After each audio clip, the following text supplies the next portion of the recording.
Hi అండి, శ్రోతలకు నమస్కారం. Welcome back to SS Telugu audio నవలలు. ఈ రోజు మీరు వినబోయే నవల అమర ప్రేమ. కాకాని కమల గారు రచించారు.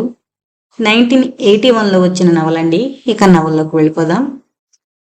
సంధ్య నిలువుగా ఉన్న పెద్ద అద్దం ముందు నిల్చుని ముస్తాబు అవుతోంది. సంధ్య ముస్తాబు అంటే సీతాకోక చిలుకకి సింగారమే. ఆమె అందం అంతటిది.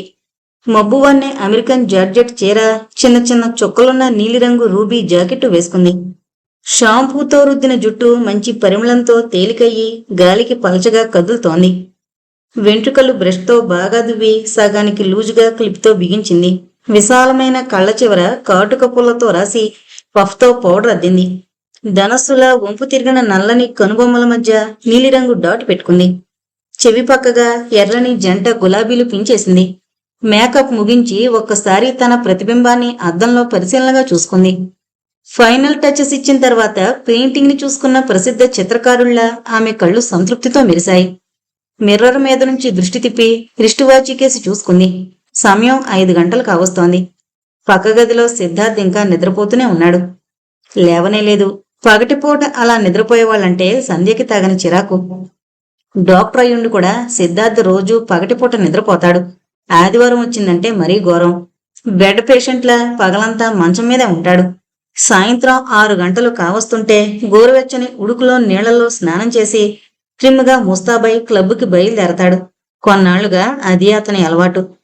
చిలకలా ముస్తాబయ్యి వసారాలోంచి గదిలోకి, గదిలోంచి వసారాలోకి కాలు కాలిన పిల్లిలా తిరుగుతోన్న మనవరాలు సంధ్యని చూస్తూ తులసం అడిగింది. ఏమే సంధ్య, ఇంకా సిద్ధు లేవలేదటే? చిరాగ్గా చూసింది సంధ్య. నడున్ని చేయి పట్టుకుని గబగబా అమ్మమ్మ దగ్గరికి వచ్చి ఆవిడ మొహంలోకి చూస్తూ అంది. ఇంకా లేవలేదు గాని అయినా నాకు తెలియకడుగుతాను. ఆదివారం వచ్చిందంటే చాలు నీ ముద్దుల కొడుక్కి నిద్రకి అంతం ఉండదటే. ఇంత బద్దకస్తుడు డాక్టర్ ఎలా అయ్యాడో? అవతల సినిమాకి టైం అయిపోతుంది, కాస్త లేపరాదటే ప్లీజ్. సంధ్య అమ్మమ్మ గెడ్డం పుచ్చుకుని వేడుకోలుగా చూసింది.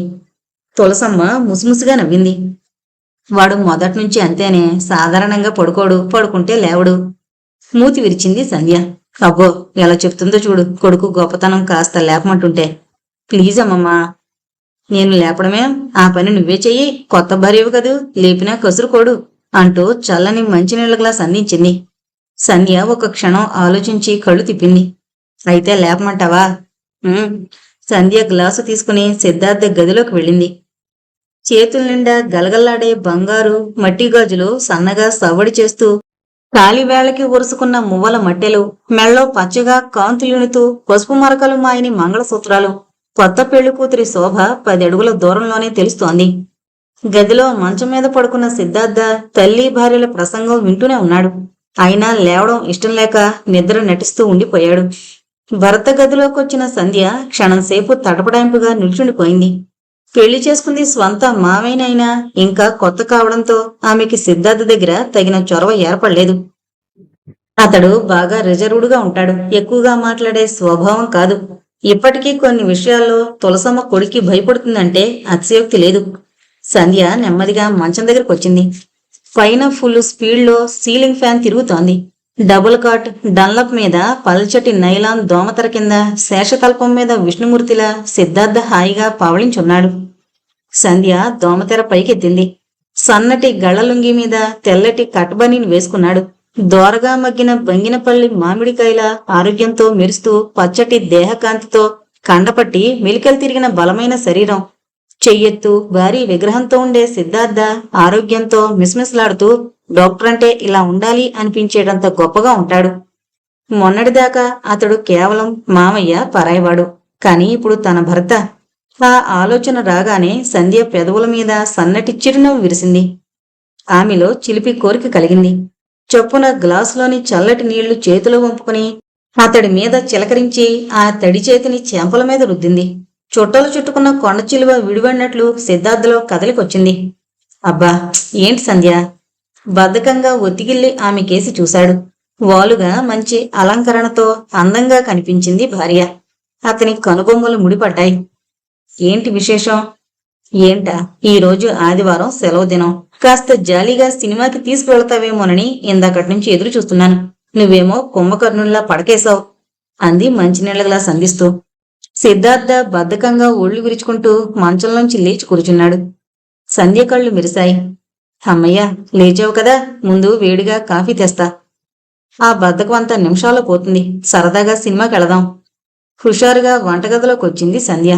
ఏమే సంధ్య, సినిమాకి వెళుతున్నారటే అంది కూర తరుగుతున్న తులసమ్మ హడావుడి పడుతున్న మనవరాలకేసి చూస్తూ. ఏది, ఇప్పుడేగా మావయ్య లేచింది. ఓ అచ్చటా ముచ్చటా తెలియకుండా నీ కొడుకుని పెంచావు కదటే అమ్మమ్మ అంటూ ఫిల్టర్లో వేడిగా ఉన్న డికాషన్ కప్పులో కొంచి పాలు చక్కెర కలిపింది. కప్పు సాసర్ ట్రేలో పెట్టి గదిలోకొచ్చింది. సంధ్య, నీకు సినిమాలంటే చాలా ఇంట్రెస్టా?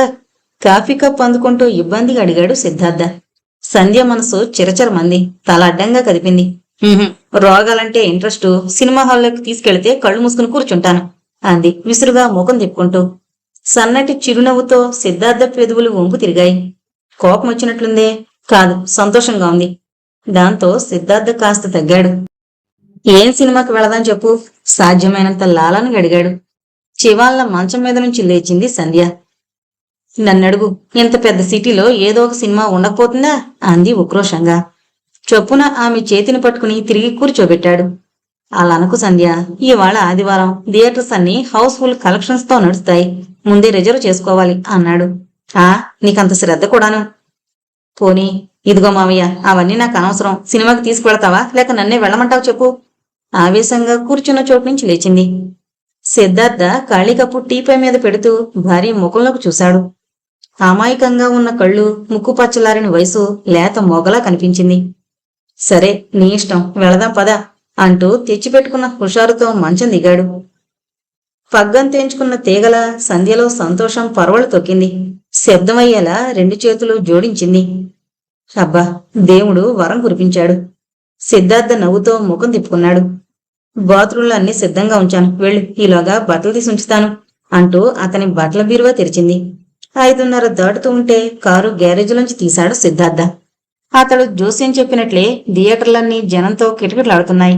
ప్రతి హాలు ముందు పెద్ద అక్షరాలతో హౌస్ఫుల్ బోర్డులు వెలిశాయి. 3 హాల్స్ తిరిగాక ఆఖరికి హిందీ పిక్చర్ కి బ్లాక్ లో టికెట్లు దొరికాయి. అమితాబ్ హీరో. అసంఖ్యాకంగా మోటార్ వాహనాలు పార్క్ చేసున్నాయి. రష్ విపరీతంగా ఉంది. అందర్నీ దాటుకుని ఎలాగో లోపలికి రాగలిగారు. సంధ్య, నీకు అమితాబ్ అంటే ఇష్టమేనా అన్నాడు. బలవంతపు బ్రాహ్మణార్థానికి వచ్చినట్లు ఏమాత్రం ఆసక్తి లేకుండా ఉన్న భర్తను చూస్తే సంధ్యకి కోపం నెతికెక్కింది. లేదు, అసరాణి అంటే ఇష్టం అంది అక్కసుగా. ఇప్పుడు నేను ఏమన్నానని అన్నాడు గుంబనంగా నవ్వుతూ. ఈసరికి కాస్త ఆట మొదలై ఉంటుంది అనుకుంది సంధ్య. ఏమాత్రం ఉత్సాహం లేకుండా ఉన్న భర్తని ఓరకంట గమనిస్తూ హాల్లోకి నడిచింది. ఆట మధ్యలో 3 సార్లు బయటికి వెళ్లాడు సిద్ధార్థ సిగరెట్ తాగడం కోసం. ఇంటర్వెల్లో కూల్ డ్రింక్ పంపించాడు. అట్లా పరాయి వాళ్ళ పంపకపోతే తనే పట్టించుకుని రాకూడదు. ఇద్దరూ కలిసొచ్చింది ఎందుకు, ఎంజాయ్ చేయడానికి కాదు, ఏం మనిషో అనుకుంది నిరసనగా. నిర్లిప్తంగా కూర్చుని సినిమా చూస్తున్న భర్తని చూస్తుంటే సంధ్యలో ఎక్కడలేని నిరాశ చోటు చేసుకుంది. కొత్తగా పెళ్లిన జంట కొత్తగా సినిమాకొచ్చారు, ఇలాగైనా ఉండేది? మొక్కుబడి తీర్చుకున్నట్లుగా ఉన్న సిద్ధార్థ ప్రవర్తన చూస్తుంటే సంధ్యలో ఎంతో నిస్పృహ చోటు చేసుకుంది. ఇంకెప్పుడు సినిమాకి తీసుకువెళ్లమని అతను నడకూడదు అన్నంత వ్యక్తి కలిగింది ఆ క్షణంలో. మామయ్య బాగా రిజర్వ్డ్ మ్యాన్, మూడీ ఫెలో అని తెలుసు, కానీ మరి అంత చిన్న చిన్న సరదాలు కూడా లేని బుద్ధుడు అని మాత్రం అనుకోలేదు. దూరపు కొండలు నునుపు అంటారు. ఇటువంటి మనిషినా నేను కోరి పెళ్లి చేసుకుంది అనిపించింది. ఎందుకో ఆమె కూడా సినిమా సంతృప్తిగా చూడలేకపోయింది. ఇంటికొచ్చాక సినిమాకి వెళ్లామన్న ఆనందం కంటే అశాంతి ఎక్కువ వేధించింది. భోంచేశాక రాత్రి 10 గంటలు కావస్తుంటే ఇప్పుడే వస్తానని సిద్ధార్థ చెప్పులేసుకుని వాకింగ్కి వెళ్లాడు. అతడు తిరిగొచ్చేసరికి సంధ్య మంచి నిద్రలో ఉంది. సంధ్యకి సిద్ధార్థతో వివాహం ఈ మధ్యనే జరిగింది. కాళ్లపారాని ఆరకుండానే అత్తింటికి కోపరానికి వచ్చింది. అత్తిల్లు అంటే పెద్దగా ఆర్భాటం అంటూ ఏమీ లేదు. సంధ్య మేనమామనే పెళ్లి చేసుకుంది, అమ్మమ్మే అత్తగారు. సిద్ధార్థ చదువుకుంది, స్థిరపడింది అంతా హైదరాబాద్ నగరంలోనే. సిటీకి సెంటర్లో ఆధునిక సౌకర్యాలతో అందమైన బంగళా, చుట్టూరా అందమైన గార్డెను. అచిరకాలంలోనే బాగా పొలుకుబడి మంచి ప్రాక్టీసు సంపాదించుకుని డాక్టర్గా నిలదొక్కున్నాడు. 4 అక్కా చెల్లెల మధ్య ఒక్కడే మగబిడ్డ కావడంతో కావలసినంత అపురూపం. వెనక ఆస్తి అంతస్తులకు కూడా ఏమాత్రం లోటు లేదు. తండ్రి పోయాక తల్లితో కలిసి ఆ బంగ్లాలో దాదాపు 15 సంవత్సరాలుగా ఉంటున్నాడు. సంధ్య సిద్ధార్థకి చిన్నక కూతురు. ఇద్దరికీ మధ్య 13 ఏళ్ల వారుంది. అయినా సిద్ధార్థకి పరాయి పిల్లతో పెళ్లి చేయడం ఇష్టం లేక తులసమ్మ పట్టుదలతో పెద్దలంతా ఈ పెళ్లి చేశారు. సంధ్య తండ్రి శ్రీనివాసరావు గారు ఉద్యోగరీత్యా 5 సంవత్సరాలకు ఒకసారి ఊళ్ళు తిరుగుతూ ఉంటాడు. ప్రస్తుతం కాకినాడలో ఆయన నివాసం. సంధ్య కాలేజీ చదువంతా అక్కడే గడిచింది. సంధ్య పుట్టగానే సిద్ధుకి భార్య పుట్టింది అన్నారు అకలంతా. తులసమ్మ మురిపెంగా నవ్వుకుంది. దానికి తగినట్లుగానే సంధ్య కూడా మామయ్య అంటే తగని అనురాగం, అమితమైన ఆపేక్ష. ఆమె వయసు పెరుగుతున్న కొద్దీ మామయ్య మీద అభిమానం కూడా అలాగే పెరిగింది. కాలేజీకి సెలవులు దొరికినప్పుడల్లా తల్లితో కలిసి హైదరాబాద్కు వచ్చేది. ఎత్తుగా బలంగా చెక్కిన గ్రీకు శిల్పంలా ఉంటాడు సిద్ధార్థ. చేతి మీద కోటు పడేసుకుని భుజాన స్టెత్తుతో అతడు హుందాగా నడిచి వెళుతుంటే సంధ్యకి గొప్ప ఆరాధనాభావం జనించేది. అతని నడక, ఎత్తు, పర్సనాలిటీ చూస్తుంటే కొన్ని యాంగిల్స్ లో హిందీ హీరోలు స్ఫురణకొచ్చేవారు సంధ్యకి. మావయ్య, నువ్వు అచ్చం వినోద్ ఖన్నాలా ఉంటావు, సినిమాల్లో చేరరాదు అనేది కొంటిగా. ఆమె బోళాతనానికి చిరునవ్వుతో జవాబు చెప్పేవాడు సిద్ధార్థ. మీ కాలేజీ అమ్మాయిలకి సినిమా హీరోలంటే బాగా క్రేజ్ అనుకుంటానే అనేవాడు ఎగతాళిగా నవ్వుతూ. సిద్ధార్థ క్రమంగా సంధ్య హృదయంలో గాఢంగా ముద్ర పడిపోయాడు. పెళ్లి, భర్త అన్న విషయాలు జ్ఞాపకం రాగానే ఆమెకి సిద్ధార్థ మనసులోకొస్తాడు. కాలేజీల్లో చదువుకున్నన్ని రోజులు అతడి గురించే కలలు కనేది. ఫ్రెండ్స్ అందరి దగ్గర మావయ్య గురించి గొప్పలు చెప్పుకునేది. మన సంధ్యకి రెడీమేడ్ హస్బెండ్ ఉన్నాడే, అది లక్కీ ఫెలో అనేవారు స్నేహితులు. సిద్ధార్థ జ్ఞాపకొచ్చినప్పుడల్లా ఆమెకి చాలా గర్వం అనిపించేది. అతన్ని గురించిన ఆలోచనలు ఆమెలో తీయని అనుభూతులు రగిల్చేవి. భగవంతుడు నాకు ఒక అపరూపమైన వరం ఇచ్చాడు అనుకునేది తృప్తిగా. సంధ్య బిఏ పూర్తి కాగానే తల్లి, అక్కలు మంతనాలు జరిపి ఇద్దరికీ పెళ్లి చేశారు. వెంటనే కాపురానికి వచ్చేసింది సంధ్య. తులసమ్మకి అంత పెద్దింట్లో పగలంతా ఒంటరిగా ఉండాలంటే బొత్తిగా కాలం గడవదు. సిద్ధార్థ ఇంట్లో ఉండేది తక్కువ. అందుకే సంధ్యని వెంటనే రప్పించుకుంది. కోడలు పచ్చగా ఇంట్లో తిరుగుతూ ఉంటే చూడాలని ఆవిడ తాపత్రయం. కోరుకున్న వ్యక్తితో జీవితాన్ని పంచుకునే అదృష్టం గొప్ప అపరూపమైన వరం, అనిర్వచనీయమైన అనుభూతి. సంధ్య కోటి కోరికలతో కాపురానికి వచ్చింది. రైలు దిగ్గానే ఆమెకి గొప్ప ఆశాభంగం కలిగింది. సిద్ధార్థ కారు తీసుకుని స్వయంగా స్టేషన్కి వస్తాడని ఆశించింది సంధ్య. కాని అతడు డ్యూటీ ప్రకారం హాస్పిటల్కి వెళ్లి అటునుంచి డ్రైవర్ చేత స్టేషన్కి కారు పంపించాడు. సంధ్యకి మొట్టమొదటి ఆశాభంగం అది. వాడికి అర్జెంటు కేసులేమైనా ఉన్నాయేమో అంటూ శారద తమ్ముణ్ణి సమర్థించుకుంది. కాని అంచేతో సంధ్య మాత్రం అలా అనుకోలేకపోయింది. పెళ్లి కాకముందు ఇటువంటి చిన్న చిన్న విషయాలకి సంధ్య పెద్దగా బాధపడింది లేదు. కాని ఇప్పటి సంగతి వేరు కదా. సిద్ధార్థ ప్రవర్తన సంధ్యకి తెలియంది కాదు. చిన్నప్పటి నుంచి కూడా సంధ్యకి మామయ్య దగ్గర కంటే అమ్మమ్మ దగ్గరే స్వతంత్రం ఎక్కువ. అందుకు కారణం సిద్ధార్థ బాగా రిజర్వుడు. సంధ్య 4 మాట్లాడితే అతడొకటి జవాబు చెప్తాడు. హైదరాబాద్ సెలవులకు వచ్చినప్పుడంతా సంధ్యకి కాలక్షేపం బాగానే అయ్యేది. ఎలాగో ఇరుగు పొరుగు ఫ్రెండ్స్ ని తయారు చేసుకుని సిటీ అంతా తిరిగేది. కాని మామయ్యతో సన్నిహితత్వం ఎక్కువగా పెరగలేదు. కాదు, అతను పెంచలేదు. సంధ్య ఎంత కవ్వించి నవ్వించినా చాలా దూరంగా ఉండేవాడు. సినిమాకో షికారుకో తీసుకువెళ్ళమని అడిగితే, ప్లీజ్ నాకు కుదరదు సంధ్య, ఏమీ అనుకోకు, హాస్పిటల్ నుంచి కారు పంపుతాను, మీరు వెళ్ళండి అనేవాడు. ఇంకా అతన్ని తర్కించడం సభ్యత కాదని మిన్నకుండేది సంధ్య.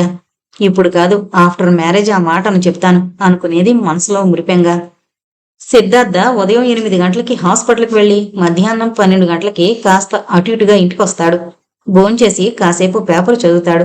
1 గంట పడుకుని మళ్లీ సాయంత్రం 4 గంటలకి కాఫీ టిఫిన్ చేసి హాస్పిటల్కి వెళతాడు. తిరిగి రాత్రి 9 గంటల తర్వాతే రావడం క్రమం తప్పకుండా ప్రతిరోజు జరిగే అతని దినచర్యది. ప్రైవేటు ప్రాక్టీస్ కావడం చేత బాధ్యతలు ఎక్కువ. ఆదివారం మాత్రం ఉదయం 2 గంటలు ప్రాక్టీస్ చూసుకుంటాడు. సాయంత్రం వెళ్ళడు. ఆ రోజంతా విశ్రాంతే.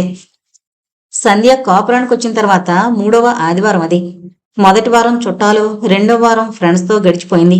3వ వారమైనా భర్త తనని సరదాగా బయటికి తీసుకువెళతాడేమోనని ఎదురు చూసింది సంధ్య.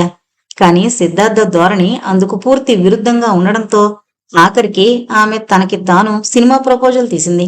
కాని సినిమా హాల్లో అతడి ప్రవర్తన, దారి పొడుగున అతడి నిర్లిప్తత సంధ్యకి పూర్తి ఆశాభంగం అనిపించింది. హృదయానికి ఎక్కడో కనిపించని గాయం తగిలినట్టు బాధ కలిగింది. ఎంత ప్రొఫెషన్ అయితే మాత్రం కొత్తగా వివాహమైన జంట ఇలాగైనా ఉండేది. నేను కోరుకుంది ఇలాంటి భర్తనా, ఇలాంటి జీవితాన్నా? కాదు కాదు అనుకుంది వేదనగా. సిద్ధార్థ సంధ్యతో సరదాగా సరసంగా ఉండడు. చిలిపిగా చిరునవ్వులతో ప్రవర్తించాడు. అతనికి డబ్బు లోటు లేదు. హనీమూన్ ట్రిప్ లేకపోయినా కొత్త భార్యకి చిన్న చిన్న సరదాలు సరాగాలు చెవి చూపించాలన్న మోజు కూడా ఉన్నట్టు కనిపించదు. యాంత్రికంగా ఉంటాడు. ఏదో భార్య అంటే భార్య అన్నట్లే ఉంది అతని ధోరణి తప్పించి సంధ్య కోరుకున్న పుష్కలమైన అనురాగం ఆప్యాయత అతనిలో లుప్తం. అర్ధరాత్రి ఎప్పుడో అపురూపంగా భార్యని దగ్గరగా తీసుకుంటాడు అంతే. కాలేజీలో చదువుకుని ఫ్రెండ్స్తో రోజుకొక సినిమా, షికార్లు, పిక్నిక్ పార్టీలు చవిచూసి స్టూడెంట్ లైఫ్ ని స్వేచ్ఛావేగంగా ఎంజాయ్ చేసిన ఆధునిక యువతి సంధ్యకి ప్రేమించిన మావయ్యతో జీవితం కోరుకున్నంతగా రుచించలేదు. మెడిసిన్ చదివిన ఒక యువకునికి అటువంటి సరదాలు తెలియవు అనుకునేందుకు సంధ్య అంతరాత్మ ఒప్పుకోలేదు. ఎక్కడో ఏదో లోపం జరిగింది అనిపించసాగింది. కాపురానికొచ్చిన 10 రోజుల్లోనే ఆమె మనసులో కాస్త వెలితి చోటు చేసుకుంది. తమ దాంపత్య జీవితంలో ఏదో లోటు కొట్టొచ్చినట్లు కనిపించసాగింది ఆమెకి. సంధ్య, ఈ రోజు నీకోసం తొందరగా హాస్పిటల్ వదిలి వచ్చేశాను. సంధ్య డియర్, ఈ పూలు నీకోసం అంటూ అతడు ఒక్కరోజు కూడా మనసారా హుషారుగా ప్రవర్తించలేదు. పోని బయటికి షికార్లు తిప్పే సరదాలు సరాగాలు లేకపోయినా ఇంట్లో ఉన్న కాసేపైనా సంధ్యకి తగినంత సన్నిహితంగా రావడం లేదు. మనసుకి దగ్గరగా ప్రవర్తించడం లేదు. ఆ కారణంగా సంధ్య మనసులో అశాంతి మరింత ఎక్కువైంది. చెక్కగా మరిగిన పాలకొండలో మేగడ చెట్టు మీద పలచగా దుమ్మురాలినట్లు సంధ్య నిర్మలమైన స్వచ్ఛమైన హృదయంలో అసంతృప్తి చోటు చేసుకోసాగింది. అయినా ఎప్పటికప్పుడు ఇందులో కొత్తేముంది, మొదట్నుంచి మామయ్య స్వభావం అంతేగా, సరదాలు సరసాలు తక్కువ అని తనని తాను ఊరడించుకోసాగింది. మనసులోని చీకట్లని పారదోలి ఎప్పటికప్పుడు ఉత్సాహాన్ని తెచ్చుకోవడానికే ప్రయత్నించేది. నోటికి తేనె సోకగాని తీయగా అనిపిస్తుంది. దాంపత్య జీవితంలో ప్రేమ కూడా అంతే. కాని వేప ముందుగా చేదనిపించినా ఓర్పుతో నమలగా తీపి రుచి తెలుస్తుంది. కొందరి జీవితాల్లో ఆనందం కూడా అలాంటిదే. సంధ్యకి ఎంత అశాంతి అనిపించినా మావయ్య పట్ల ప్రేమాతిశయం చేత గౌరవం చేత తన ఆవేదనని తనలోనే ఇముడుచుకుంది. సిద్ధార్థ మీద మొదట్నుంచి ఆమెకున్న ప్రేమ అంత ఉన్నతమైంది. ఎత్తైన కొండ ఎంతటి తుఫాను ఎడాపెడా కొట్టినా అదురు బెదురు లేక చెక్కు చెదరకుండా అలాగే ఉంటుంది. కొందరి వ్యక్తిత్వం ఆత్మస్థైర్యం కూడా అటువంటిదే. సంధ్య ఆ కోవకి చెందుతుంది. ఉదయం 8 గంటలకు కావస్తోంది. సిద్ధార్థ స్నానం ముగించుకుని పూర్తిగా డ్రెస్ అయ్యి డైనింగ్ టేబుల్ ముందు కూర్చున్నాడు. భర్త ముందు టిఫిన్ ప్లేట్ పెట్టి కాఫీ కలిపే ప్రయత్నంలో ఉంది సంధ్య. ఒరే సిద్ధు, తులసమ్మ పూజ గదిలోంచి పిలిచింది. ఏంటమ్మా? 10 గంటల ప్రాంతంలో కారు ఒకసారి పంపరా. రాధాకృష్ణ గారింటికి వెళ్లి రావాలి. సంధ్య వచ్చాక ఒకసారి రమ్మని మరీ చెప్పారు. పాపం వరలక్ష్మమ్మ మరీ బొత్తిగా మంచం మీద నుంచి లేవలేకుండా ఉందట పరిస్థితి అంది పూజ మీద నుంచి లేచి యువతలకొస్తూ. ఆ మాటతో సిద్ధార్థ వదనం క్షణంలో అప్రసన్నంగా మారిపోయింది. అలాగే పంపుతాలే, కాని అమ్మా, కొత్త కోళ్లంటూ ఊరంతా తిప్పాలా నీ చాదస్తంగాని అన్నాడు కాస్త విసుగ్గా. తులసమ్మ బొగ్గలు నొక్కుంది. అయ్యో, అదేం మాట్రా, నీ పెళ్ళాని వాళ్ళంతా కొరుకు తింటారా? అబ్బా, అది కాదులేవే. చిరాకు పడ్డాడు. మరింకేంటి, ఎంతకీ కారు పంపుతావా పంపవా? పంపుతాలే, ఊరంతా తిరకు. 1 గంటకల్లా మళ్ళీ కారు తిప్పి పంపండి అన్నాడు. నాకు ఆ మాత్రం తెలియదనుకున్నావా? మరీ అంత చోద్యంగా మాట్లాడుతావేంరా అని సణుగుతూ తిరిగి పూజలో పడింది. సన్నగా మునిపంట పెదవి నములుతూ నిల్చుండిపోయింది సంధ్య. ఆ తల్లి కొడుకుల సంభాషణ వింటుంటే సంధ్యకి నవ్వు కోపము రెండూ వచ్చాయి. అమ్మ పెట్టదు, అడుక్కు తిననివ్వదు అన్నట్లు అతడు సరదాగా 4 చోట్లకి తీసుకువెళ్ళు. తల్లి తీసుకువెళతానంటే అభ్యంతరంగా మాట్లాడతాడు. ఏంటో ఈ మనిషి. సంధ్య, సిద్ధార్థ పిలుస్తుంటే ఆలోచనలు మాని తల తిప్పి చూసింది. ఏంటి? కాఫీ గదిలోకి తెచ్చిపెట్టు అంటూ టేబుల్ ముందు నుంచి లేచాడు. వేడి పాలల్లో చక్కెర కలిపి ఫిల్టర్ డికాషన్ వేసి కప్పు సాసరతో అతని వెనకే నడిచింది సంధ్య. సిద్ధార్థ బీరువా తెరిచి కొంత డబ్బు తీసి భార్య చేతికిచ్చాడు. ఈ డబ్బుని దగ్గరుంచుకో సంధ్య, నీకేమైనా అవసరాలుంటాయిగా, వాడుకో. ఇక నుంచి ప్రతి నెల నీకు ప్రత్యేకం కొంత పాకెట్ మనీ ఉంటుంది అన్నాడు చిరునవ్వు చిందిస్తూ ఆదరణ నిండిన స్వరంతో. అతని సహృదయతకి సంధ్యకి చాలా సంతోషం అనిపించింది. పోని ఈ మాత్రం అభిమానమైనా ఉంది అనుకుంది. మధ్యాహ్నం అప్పుడు నేను రావడం కాస్త ఆలస్యం అవుతూ ఉంటుంది. నీకు ఆకలిస్తే భోంచే, రోజు కూడా అన్నాడు. అలాగే అన్నట్లు తలూపింది సంధ్య. బాయ్ అంటూ సన్నగా నవ్వి చేతి మీద కోటు వేసుకుని బూట్లు శబ్దమయ్యేలా నడుస్తూ కారు దగ్గరికి వెళ్లాడు. కారు తుడుస్తున్న పనికుర్రాడు దాసు వినయంగా లేచి గేటు బార్లా తెరిచాడు. సిద్ధార్థ కారు కనుమరుగయ్యేదాకా గ్రిల్కి ఆనుకొని అలాగే చూస్తూ నిల్చుంది సంధ్య. తులసమ్మ పూజ కాగానే అత్తాకోడలిద్దరూ టిఫిన్ తిని పనులు తెమల్చుకుని ముస్తాబయ్యారు. తులసమ్మకి బంధుమిత్రులన్నా పూర్వపు సాంప్రదాయాలన్నా ఆపేక్ష ఎక్కువ. ఎప్పుడూ 10 మంది తమింటికి రావాలని, తాము 10 మందింటికి వెళ్లి మంచితనంగా ఉండాలని ఆవిడ తాపత్రయం.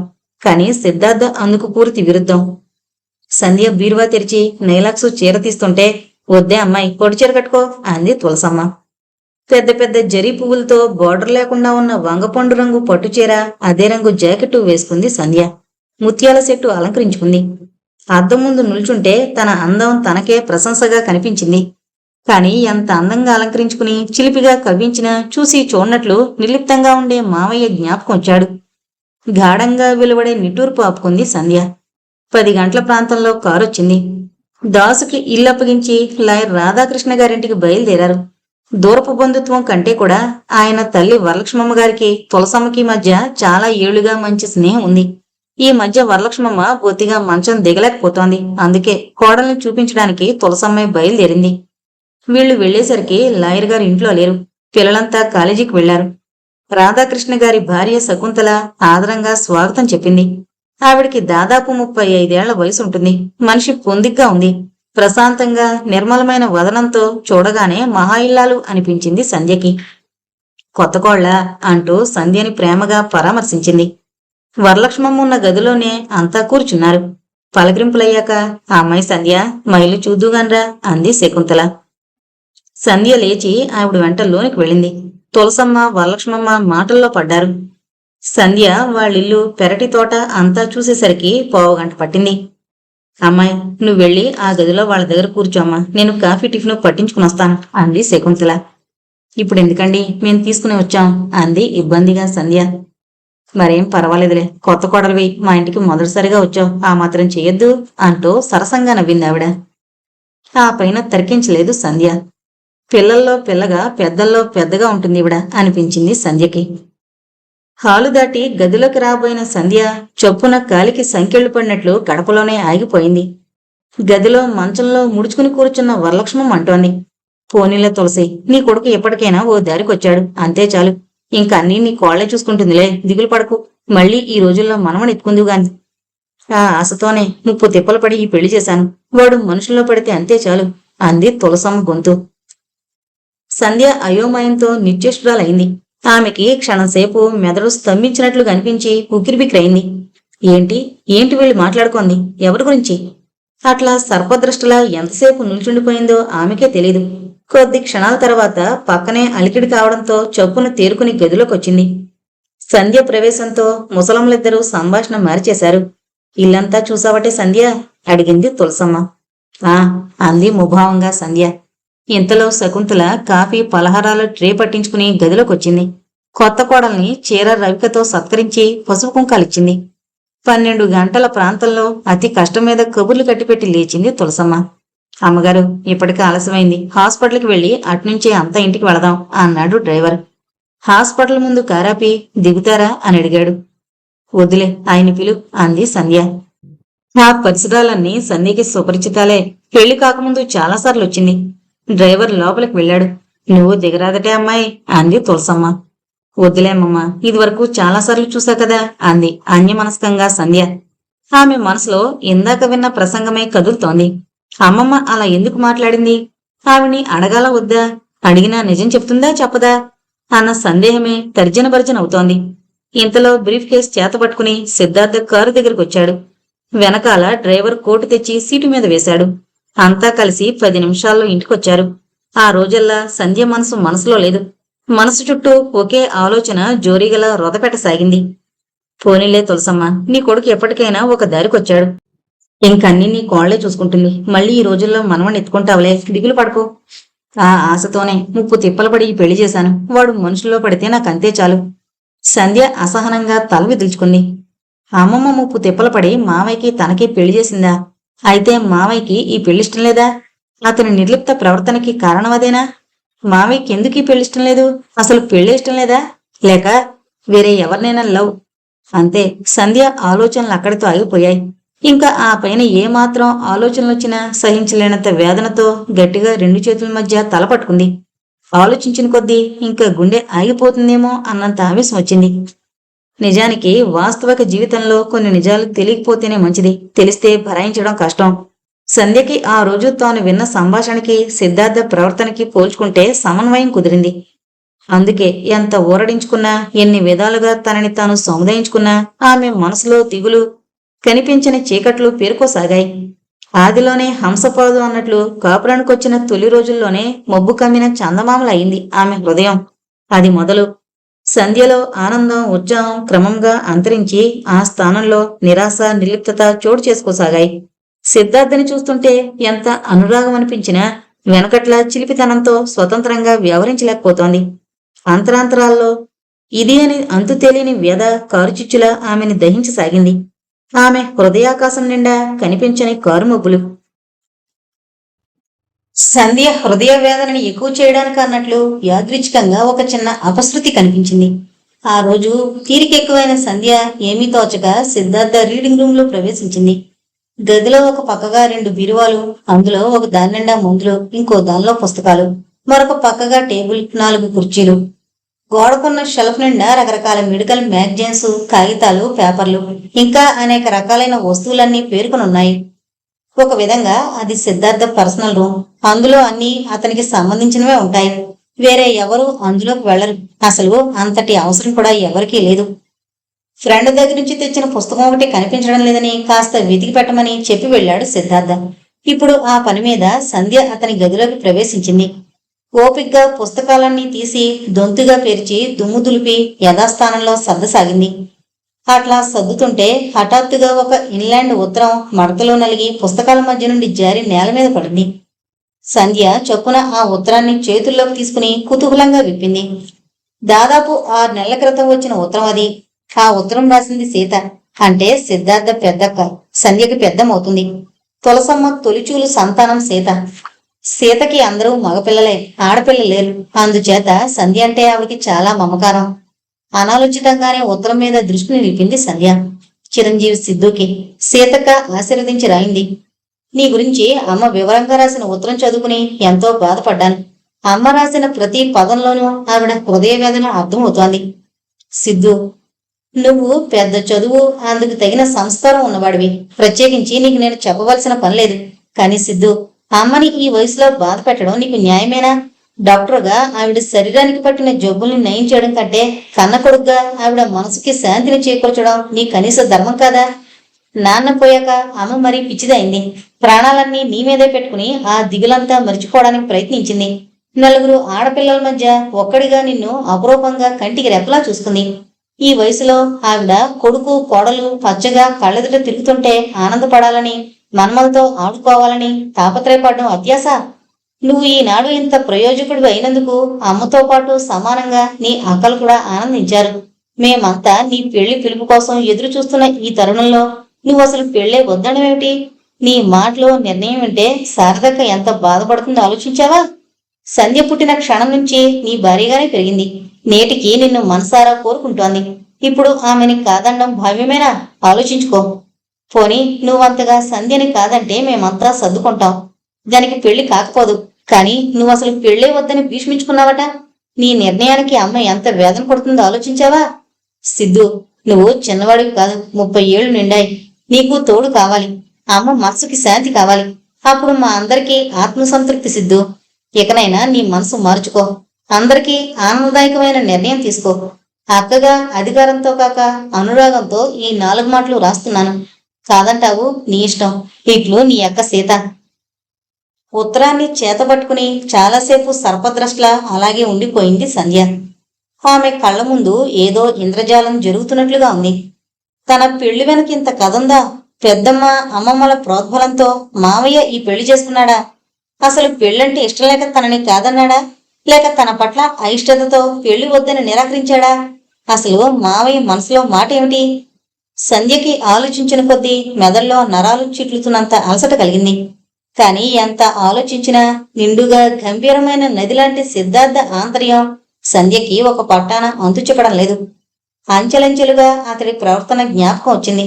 తన పట్ల కనపరిచే ఉదాసీనత, నిరాసక్తమైన తీరు, 10 మాటలకు ఒక మాట తప్పనిసరిగా మాట్లాడే పద్ధతి, సంతోషం, ఆనందం, ఏ విధమైన అనుభూతులు లేకుండా ఉండే యాంత్రికమైన ప్రవర్తన అన్నీ అతడి మనసును పట్టిస్తున్నట్లుగా కనిపించసాగాయి సంధ్యకి. ఆ క్షణంలో సంధ్యకి తన ప్రేమ, పెళ్లి, భవిష్యత్తు అంతా తలుచుకుంటే కొండంత దిగులనిపించసాగింది. చాలాసేపు ఆ ఉత్తరాన్ని అలాగే చేతుల మధ్య పట్టుకుని నిశ్చేష్టగా కూర్చుండిపోయింది. సంధ్య మనసు నిండా కనిపించని చీకట్లు, హృదయం నిండా అంతు తెలియని ఆవేదన, రంగుల హరివిల్లు లాంటి కలలు క్రమంగా కరగసాగాయి. సాయంత్రం 6 గంటలు కావస్తోంది. సంధ్య గోరువెచ్చని నీళ్లతో స్నానం చేసి చిన్న చిన్న చుక్కలున్న తెల్లని కాటన్ వాయిల్ చీర, తెల్లని టూపీ జాకెట్ వేసుకుంది. బారుగా ఒత్తుగా ఉన్న వంకెల జుట్టుని సన్నగా దువ్వి లూజుగా జడలుకుని తల నిండా జోజులు పెట్టుకుంది.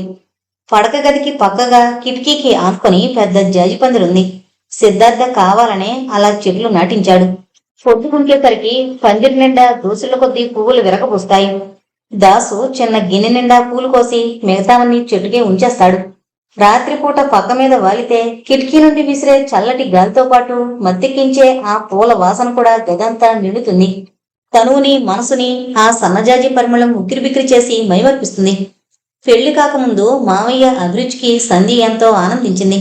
మనసులోనే అతడి అభిరుచిని ప్రశంసించింది. కాని పెళ్ళయ్యాక అంతా నిరాశ మిగిలింది ఆమెకి. సంధ్య రోజు దాసు కోసిచ్చిన పూలన్నీ పెద్ద దండ కడుతుంది. సగం తను పెట్టుకుని మిగతా సగం దేవుడి పటానికి అలంకరిస్తుంది. పెళ్ళైన కొత్త రోజులు, తల నిండా పూలు, మంచి చీరతో చక్కగా అలంకరించుకున్న సాయంత్రాలు, ఇంట్లో ఒంటరిగా ఉండాలంటే సంధ్యకి బోర్ అనిపిస్తుంది. అందమైన సాయంత్రాలు ఆహ్లాదంగా సినిమాకో షికారుకో వెళితే బాగుండనిపిస్తుంది. రోజు కాకపోయినా కనీసం వారానికి 1-2 సార్లు.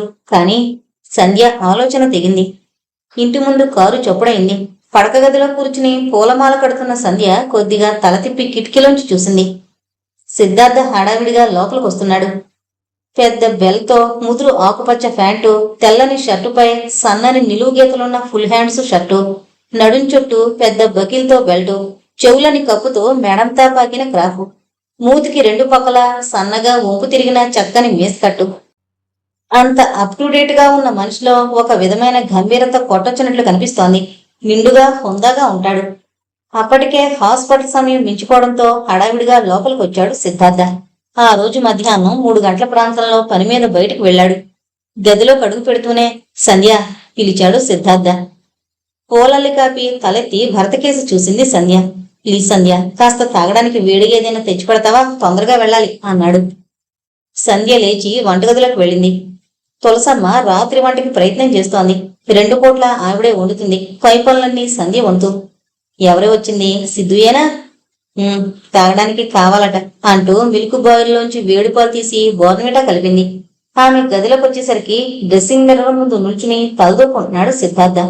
థ్యాంక్ యూ అంటూ గ్లాస్ అందుకున్నాడు. సంధ్య నిశ్శబ్దంగా మళ్లీ పూల పళ్ళెం ముందు కూర్చుంది. అమ్మ వంట చేస్తోందా? 1-2 మాటలు అతనే మాట్లాడాడు.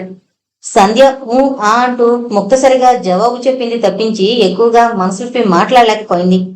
లోపల లావా మరుగుతున్న, పైకి దృఢంగా గంభీరంగా నిలిచిన అగ్నిపర్వతంలా ఉంది సంధ్య పరిస్థితి.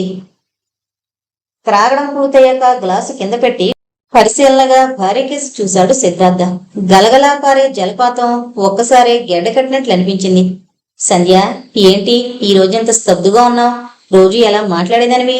అడిగాడు కాస్త చిత్రంగా. భర్తకి తన గురించి ఆ పాటి గ్రహింపున్నందుకు సంధ్యకి ఆ క్షణంలో కాస్త సంతోషం అనిపించింది. అది నిజమే. ఈ మధ్య సంధ్య వెనకట్ల స్వచ్ఛంగా నిర్మల హృదయంతో ఉండలేకపోతోంది. భర్త ఆంతర్యం అర్థమవుతున్న కొద్దీ ఆమె మనసు చిత్రంగా మూగబోతోంది. మావయ్యకి తన పట్ల వేసమెత్తు కూడా అభిమానం లేదు. తనదంతా 1 సైడ్ లవ్ అనుకుంటే ఎక్కడ లేని దిగులు పుట్టుకొస్తుంది. ఆలోచనలు కట్టిపెట్టి నెమ్మదిగా తలెత్తి భర్తకేసి చూసింది. ఏంటి? కనుసైగ చేశాడు. ఏం లేదు, సాయంత్రాలు ఇలా ఇంట్లో ఒంటరిగా ఉండాలంటే బోరు కొడుతోంది, తోచడం లేదు అంది అతడు ఏమంటాడో విందామన్న ఆసక్తితో. ఏ వ్యాపకం లేకపోతే అలాగే బోరు కొడుతుంది. పోనీ ఎంఏకి కట్టరాదు అన్నాడు. కట్టి ఏం చేయను? ఎదురు ప్రశ్న వేసింది. ఏం చేయడం ఏమిటి? తెలుగు తక్కువ ప్రశ్న. అవకాశం ఉన్నప్పుడు చదువుకుంటే నష్టం లేదుగా. సంధ్య అయిష్టంగా చూసింది. ఒక క్షణం కళ్ళు విప్పార్చి, పోనీ నీతో హాస్పిటల్కి రానా అంది. హాస్పిటల్కా? ఆశ్చర్యంగా చూశాడు. అవును, ఏం? పరిశీలనగా చూస్తూ పెంకిగా అడిగింది. అతడి వదనంలో మారుతున్న రంగులు అయిష్టత గమనించకపోలేదు సంధ్య. ఆహా, ఏం లేదు. కానీ ఆ వాతావరణం నీకేం నచ్చుతుంది? మందులు, వాసన, రోగాలు నాకైతే ఎలాగూ తప్పదనుకో. మాట సర్దాడు. అదంతా నీకు అనవసరం. ఇంతకీ నన్ను నీ వెంట రమ్మంటావా వద్దా చెప్పు.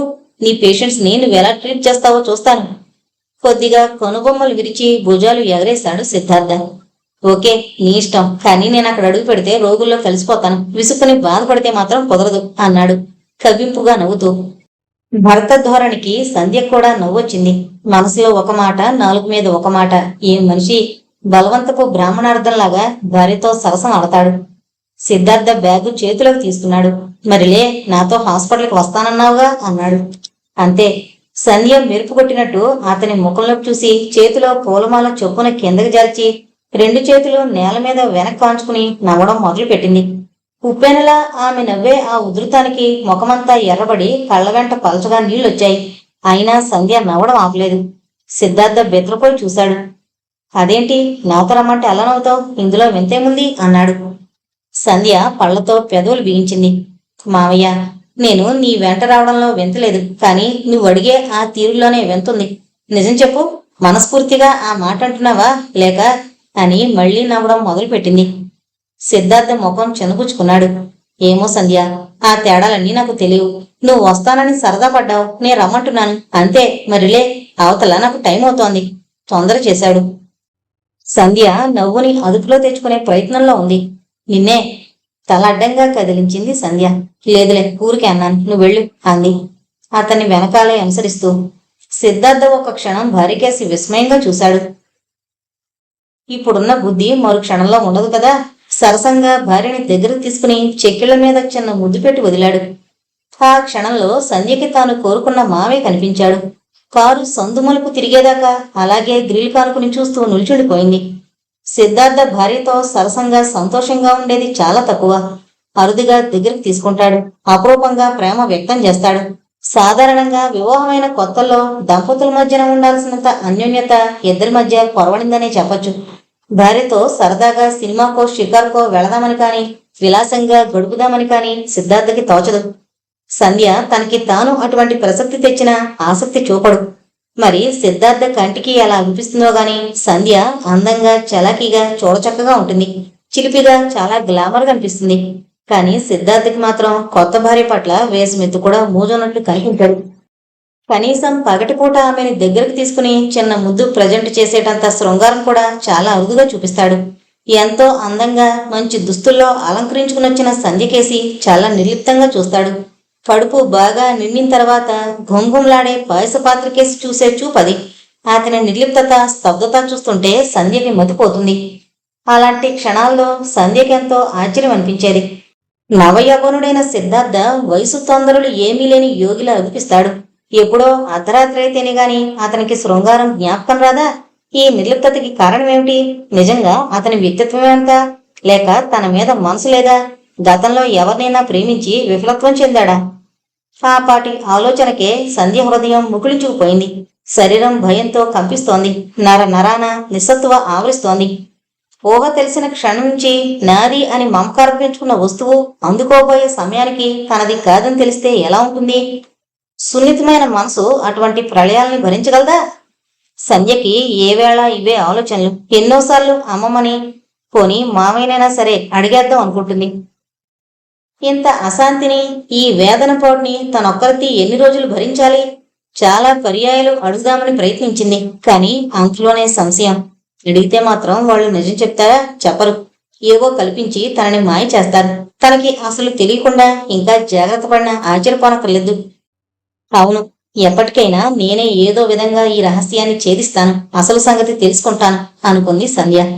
తుఫానొచ్చే ముందు సముద్రంలా ఉంది ఆమె మనసు. రోజులు క్రమంగా దొల్లిపోతున్నాయి. సంధ్య కాపురానికొచ్చి 6 నెలలు ఇట్టే గడిచాయి. ఈ 6 నెలల వైవాహిక జీవితంలోనూ బాగా జ్ఞాపకంచుకోదగిన అనుభూతులు గాని, ఆనందాలు గాని ఆమెకేమీ లభించలేదు. అందమైన అనుభవాలు అసలే లేవు. చాలా అరుదుగా సినిమాకో షికార్కో వెళ్లేవారు. అప్పుడు కూడా ప్రత్యేకంగా చెప్పుకోదగిన అంశాలు ఏమీ లేవు. అంతా మామూలు యాంత్రిక జీవితం. కొత్త దంపతుల ఆనందాల గురించి పుస్తకాల్లోనూ సినిమాల్లోనూ కనిపించినంతటి రసానుభూతి సంధ్యకి నిజ జీవితంలో పొదోవంతు కూడా అనుభవంలోకి రాలేదు. ఇప్పుడే నా జీవితం ఇలా ఉంది, ఇంకా ముందు ముందు ఎలా ఉంటుందో అనుకుంటూ గుండెల నిండా దిగులు కలిగేది సంధ్యకి.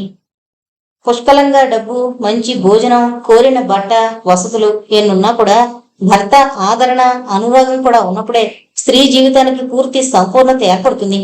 కానీ సంధ్యకి ఎంత సుఖంగా ఉన్నానని సరిపెట్టుకున్న ఆంతరాంతరాల్లో ఏదో వెలితి, అనిర్వచనీయమైన వేదన ఆమె లేత మనసుని చెదపురుగులా తినసాగింది. ఇది నా బాధ అని ఎవరితోనూ పెదవి కదిపి చెప్పుకునేటట్లు లేదు పరిస్థితి.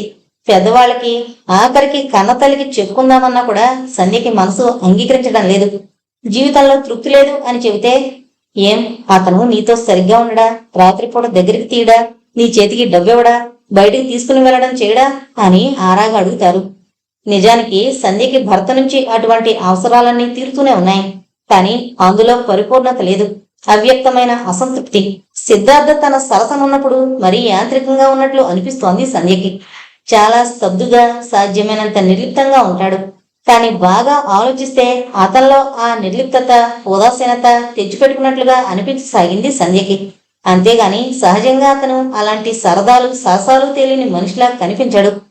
అతనిలో ఏదో ఒక నిగూఢమైన వేదన అంతర్లీనంగా కదులుతున్నట్లు అనిపిస్తోంది సంధ్యకి. సిద్ధార్థ ప్రవర్తనలో ఆ విషయం ఆమె చాలాసార్లు కనిపెట్టింది. రాత్రిపూట 10 గంటల దాకా అతడు చదువుకుంటాడు. సంధ్య అప్పటికే నిద్రలోకి జారుకుంటుంది. అతడు ఎప్పుడొచ్చి పడుకుంది కూడా ఆమెకి తెలీదు. రోజులు గడుస్తున్న కొద్దీ సంధ్యకి జీవితంలో అసంతృప్తి ఎక్కువ కాసాగింది.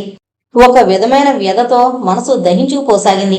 తన వైవాహిక జీవితంలో ఏదో లోటు కొట్టొచ్చినట్లు కనిపించసాగింది. చెరువు నిండా నీళ్లున్నాయి, కానీ ఎన్ని తాగినా దాహం తీరదు. నీటిలో తీపి రుచే లేదు. జీవితం అలా ఉంది.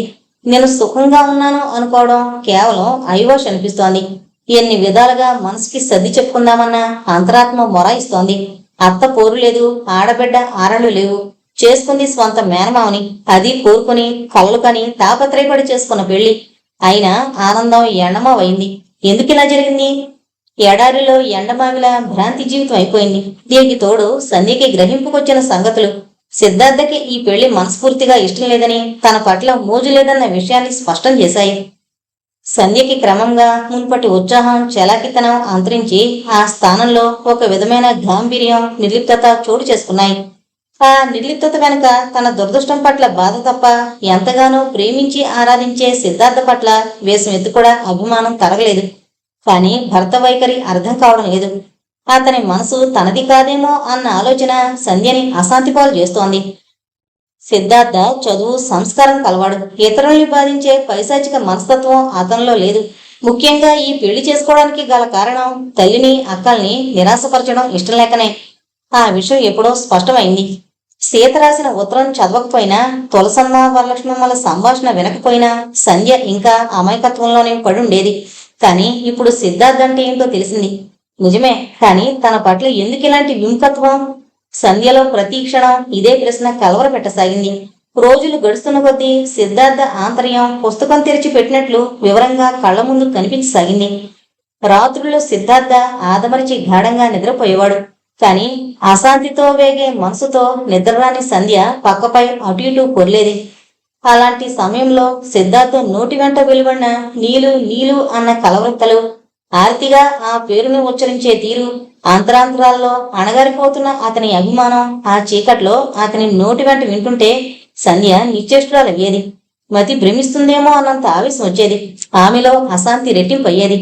ఒక్కోసారి సిద్ధార్థ నీలు నీలు అన్న కలవరింతల మధ్య బాగా ఆవేశపూరితుడై నిద్రలోంచి లేచి మంచం మీద కూర్చునేవాడు. ఆవేదన, దుఃఖం అంతర్గతంగా భరించలేనట్లు స్పృహ తెలియని పరిస్థితుల్లో ఒక విధమైన ఉద్వేగంతో కొట్టుమిట్టాడేవాడు. నిద్రరాని కళ్లతో అదంతా గమనిస్తున్న సంధ్య చొప్పున లేచి భర్త భుజాలు పట్టి, ఏంటి, ఏమైంది మావయ్య అని అడిగేది. ఆ పరిస్థితుల్లో దోషిలా కొట్టుబడిన సిద్ధార్థ కాస్త కంగారు పడేవాడు. చల్లటి నీళ్లు గ్లాసు నిండా తెచ్చి తాగించేది. పైన ఫుల్ స్పీడ్లో ఫ్యాన్ తిరుగుతున్న సిద్ధార్థ నుదురంతా చిరుచమట్లు. సుతారంగా పంటి చెంగుతో భర్త నుదిరద్ది ఆప్యాయంగా లాలించేది. భార్యకేసి వెర్రివాళ్ళలో చూసేవాడు సిద్ధార్థ. అంతగా కలవరిస్తున్నావేమిటి, పీడకలుగానే వచ్చిందా? సంధ్య, నేను కలవరించానా? అవును.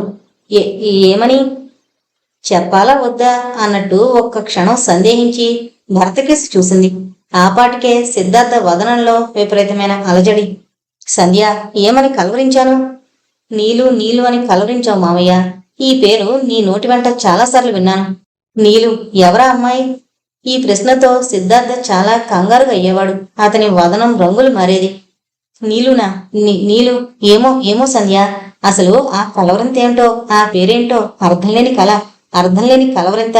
ఎందుకలా కలవరించానో ఏమో నాకే తెలీదు అంటూ చొప్పున మంచం మీద వాలి కళ్ళు మూసుకునేవాడు. ఆ పైన సంధ్య కూడా తిరకించకుండా నిశ్శబ్దంగా కళ్ళు మూసుకునేది. మనసులో గుంభరంగా రగులుతున్న కోరికలు నిద్రలో కలల రూపంలో వస్తాయంటారు. ఎప్పుడు అదే ధ్యాసలో ఉంటే ఇంకా ఎక్కువ. మావయ్య మనసులో అదే పనిగా కదిలే ఈ నీళ్లు ఎవరు? పోనీలే తులసమ్మ, ఇంకా నీకు దిగులు లేదు. పెళ్లి చేసావుగా, క్రమంగా నీ కొడుకు మనుషుల్లో పడతాడు. మళ్ళీ ఈ రోజుల్లో మనవణ్ణి ఎత్తుకుంటావు అంది వరలక్ష్మమ్మ. అందుకేగా వాణ్ణి కోరి పెళ్లి చేశాను అంది తులసమ్మ. ఆ సంభాషణంతా సంధ్య మనసులో రికార్డు వేసినట్లు మారుమ్రోగింది. బహుశా మావయ్యకి గతంలో ఏదైనా ప్రేమ వ్యవహారం ఉండుంటుంది. అందుకే ఈ పెళ్లి చేసుకునేందుకు నిరాకరించుంటాడు. వీళ్ళంతా కలిసి బలవంతా నొప్పిస్తే తన మెళ్ళో 3 ముళ్ళు వేశాడా? ఈ విషయమంతా అమ్మకు తెలుసా? తన నుంచి ఎందుకు దాచారు? అసలు అసలు ఈ నీళ్లు ఎవరు? ఆమెకి మావయ్యకి మధ్య ఎటువంటి పరిచయం? ఆమెని మావయ్య ఎందుకు వదులుకోవాల్సి వచ్చింది? ఇప్పుడు ఆమె ఎక్కడుంది? సంధ్య భారంగా మునివేళ్లతో కంతలు రుద్దుకుంది.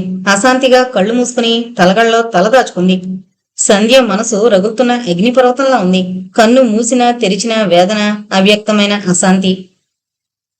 సంధ్యలో మునుపటి చలాకితనం మాయమైంది. కాగా ఎప్పుడూ డల్గా, కాస్త అన్యమనస్కంగా ఉండడం, మనసులోంచి సంతోషం మాయం కావడంతో కడుపు నిండా అన్నం కూడా తినలేకపోతోంది. దాంతో వచ్చినప్పటికంటే కాస్త చిక్కినట్లయింది. గలగలా పారే సెలయేరు లాంటి సంధ్య గంభీరమైన నదిలా మారిపోయింది. ఎక్కడ పడితే అక్కడ నీరసంగా స్తబ్దుగా కూర్చుండిపోతున్న కోడల్ని చూస్తూ తులసమ్మ తెగ కంగారు పడేది. ఏమి సంధ్య, ఒంట్లో ఎలా ఉంది? నీరసంగా ఉన్నావేం అనేది ఆరాగా. ఆవిడకొకటే తాపత్రయం. కోడలి కడుపు పండి తొందరలో మనవడో మనవరాలో నట్టింట్లో పారాడాలని చిరకాల వాంఛ. అమ్మమ్మ ఆరాటం చూస్తుంటే సంధ్యకి నవ్వు జాలి రెండూ కలిగేవి. తనపై తనకే కోపం వచ్చేది. అలాంటిదేం లేదే అమ్మమ్మ, ఊరికే ఏం తోచక ఇలా కూర్చుండిపోయాను అనేది. ఈ మధ్య సంధ్య మనసు దేని మీద లగ్నం కావడం లేదు. చేతిలో పుస్తకం పట్టుకున్నా ఆమె మనసు వేరే ఆలోచనల్లోకి జారిపోతోంది. పాయసం తింటుంటే పంటి కిందకి రాయొచ్చినట్టు తన దాంపత్య జీవితం ఇలా అయిందేమిటి అన్న అశాంతి ఆమెను నిలవనీయడం లేదు. ఎప్పుడూ ఒకటే ఆవేదన. నీలు అన్న ఆ 2 అక్షరాల పదం 1000 కత్తుల్లా మారి ఆమె గుండెని అనుక్షణం చీల్చి చెండాడుతోంది. సిద్ధార్థ సన్నిహితంగా కాస్త చొరవగా ఉన్నప్పుడు ఎన్నోసార్లు నీలు ఎవరా అని అడగాలనిపించేది. ప్రతి క్షణం అతని కలవరంతలై జ్ఞాపకం వచ్చేవి. కాని నాలుక చివరిదాకా వచ్చిన ప్రశ్నని ఎన్నోసార్లు వెనక్కి తీసుకుంది. భర్తని అంత సూటిగా అడగలేక మనసుని అతి ప్రయత్నంతో నొక్కిపెట్టింది. అడిగినా సిద్ధార్థ నిజం చెప్తాడన్న నమ్మకం లేకపోవడమే అందుకు కారణం. అంత రహస్యం కాకపోతే ఏనాడో చెప్పి ఉండేవాడు కదా. అమ్మమ్మనైనా అడగాలి అనుకుంది చాలాసార్లు. అయినా అడగలేదు. వాళ్ళంతా గూడు పుటాని చేసి తన నుంచి కొన్ని విషయాలు దాచి ఈ పెళ్లి జరిపించారే. అవేంటో తను తెలుసుకోవాలి. కాని తీరా చేసి ఆ నిజాలు తెలిసాక తట్టుకోగల ఆత్మస్థైర్యం తనకుందా? భయం సంధ్య వెన్నులో జరజరా పాకేది. సాయంత్రం 4 గంటలు దాటుతోంది. సిద్ధార్థ హాస్పిటల్కి వెళ్లే ప్రయత్నంలో ఉన్నాడు. సంధ్య పక్కనే కుర్చీలో కూర్చుని అతని కోటికి గుండి కుడుతోంది. సంధ్య, రాత్రికి నేను వచ్చేసరికి బాగా ఆలస్యం అవుతుంది. మీరు భోంచేసేయండి. రాత్రికి ఒక చోట మీటింగ్కి వెళ్ళాలి. వాళ్లే డిన్నర్ కూడా అరేంజ్ చేశారు. వచ్చేసరికి 10 దాటుతుంది అన్నాడు. ఆ రాత్రి సంధ్య చాలా తొందరగా భోంచేసి 8 గంటల ప్రాంతంలోనే నిద్రకు ఉపక్రమించింది. అమ్మమ్మ, ఈ వాళ్ళెందుకో ఒళ్ళంతా బాగా నొప్పిగా ఉంది, నిద్రొస్తోంది, నేను పడుకోనా అంది బద్ధకంగా ఆవులిస్తూ.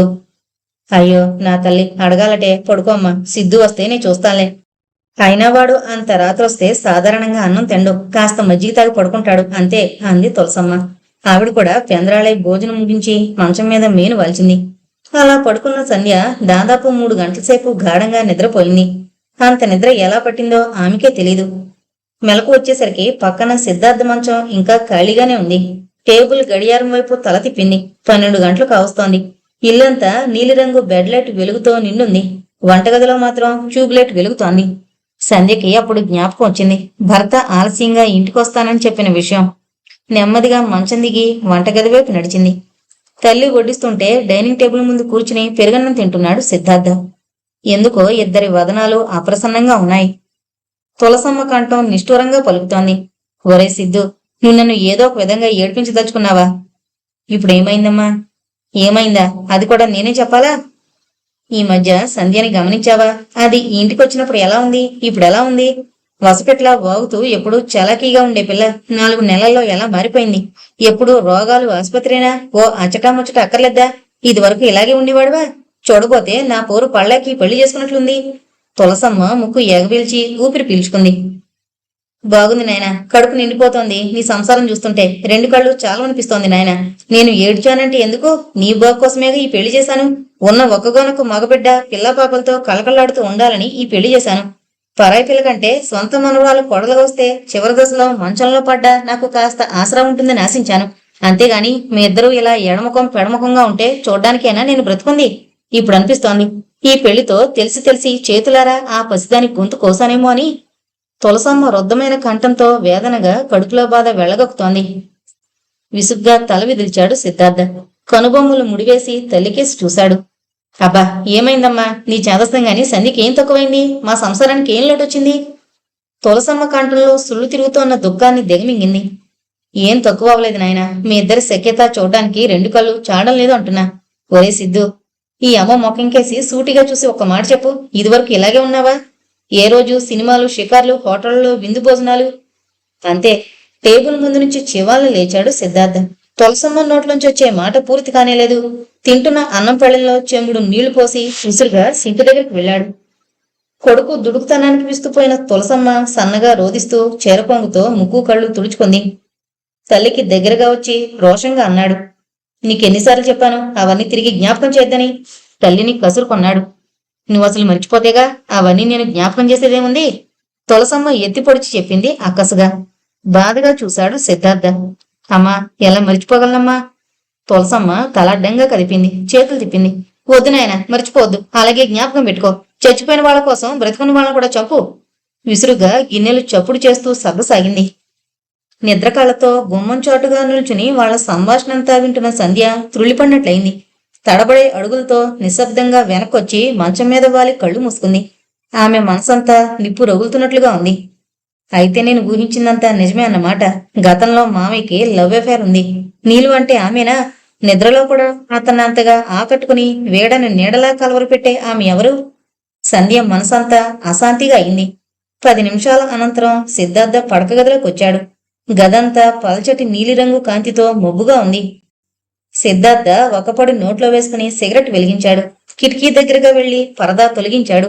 బయట దశమి వెన్నెల. జాజి పందిరి మీదుగా వీసే చల్లని గాలి శరీరాన్ని ఆప్యాయంగా నిమిరింది. దోమతెరలో నిశ్శబ్దంగా పక్కకి ఒత్తిగిలిన సంధ్య కొద్దిగా కళ్ళు తెరచి భర్తనే గమనించసాగింది. సంధ్య భయపడిందే నిజమైంది. మావయ్యకి తన పట్ల గల విముఖత్వానికి గల కారణం దొరికింది. కాని ఆమె మనసు అంతు తెలియని అగాధంలోకి జారిపోయింది. పావుగంట తర్వాత సిద్ధార్థ నిశ్శబ్దంగా వచ్చి తన మంచం మీద పడుకున్నాడు. సంధ్య గట్టిగా కళ్ళు మూసుకుని ఊపిరి బిగపట్టింది. సంధ్య మంచి నిద్రలో ఉందని అనుకున్నాడు సిద్ధార్థ. అతడు చాలాసేపు మంచం మీద పొరలడం సంధ్య గమనిస్తూనే ఉంది. ఆ తర్వాత కొద్దిసేపటికి మగతగా నిద్రలోకి జారుకుంది సంధ్య. అర్ధరాత్రి దాటిన తర్వాత తిరిగి మెలకు వచ్చేసరికి పక్కలో సిద్ధార్థ మంచం ఖాళీగా ఉంది. హాల్లోంచి గడియారం 2 గంటలు కొట్టడం వినిపించింది. చప్పున మంచం మీద లేచి కూర్చుంది సంధ్య. నెమ్మదిగా అడుగులు శబ్దం కాకుండా గది దాటి బయటకొచ్చింది. సిద్ధార్థ రీడింగ్ రూమ్ లో లైటు వెలుగుతోంది. తలుపు ఓరవాకిలిగా వేసుంది. సంధ్య నిశ్శబ్దంగా కిటికీ దగ్గరగా వెళ్లి కొద్దిగా తల వంచి లోపలికి తొంగి చూసింది. సిద్ధార్థ 2 కాళ్ళు టీపై మీదకి జాపుకుని కుర్చీలో బాగా వెనక్కి వాలి కూర్చున్నాడు. చేతిలో సిగరెట్ కాలుతోంది. పక్కనే బల మీద బ్రాందీ బాట్లు, గ్లాసులు, తదితర సామాగ్రి ఉన్నాయి. ఖాళీ అయిన పెద్ద బాట్లు, బాగా నలిగినట్లు అలసటగా ఉన్న అతని రూపం సంధ్యకి అతని మనస్థితిని వివరించి చెప్పాయి. నల్లగా నిగనిగలాడుతూ ప్లాస్టిక్ కట్టతో ఉన్న పెద్ద సైజు డైరీలో తలదించుకుని బాల్ పాయింట్ పెన్నుతో అతి దీక్షగా ఏంటో రాస్తున్నాడు. సంధ్య కనుబొమ్మలు ముడిపడ్డాయి. ఏంటి రాస్తోంది? మామయ్యకి డైరీ రాసే అలవాటుందా? సంధ్య చాలాసేపు అలాగే దిగ్భ్రాంతిగా నిల్చుండిపోయింది. తన ఉనికిని తానే మరిచిపోయినట్లయింది. దాదాపు ఒక పావుగంట గడిచిన తర్వాత సిద్ధార్థ రాయడం చాలించి పెన్ను టేబుల్ పైకి విసిరేశాడు. అసహనంగా క్రాఫ్లోనికి వేళ్లు దూర్చి పైన గిరగరా తిరుగుతున్న ఫ్యాన్ పైకి చూపులు తిప్పాడు. సంధ్య చప్పున కిటికీ పక్క నుంచి తప్పుకుని వడివడిగా పడక గదిలోకొచ్చి మంచం మీద వాలిపోయింది. సంధ్య మనసంతా భరించరాని వేదనతో బరువెక్కిపోయింది.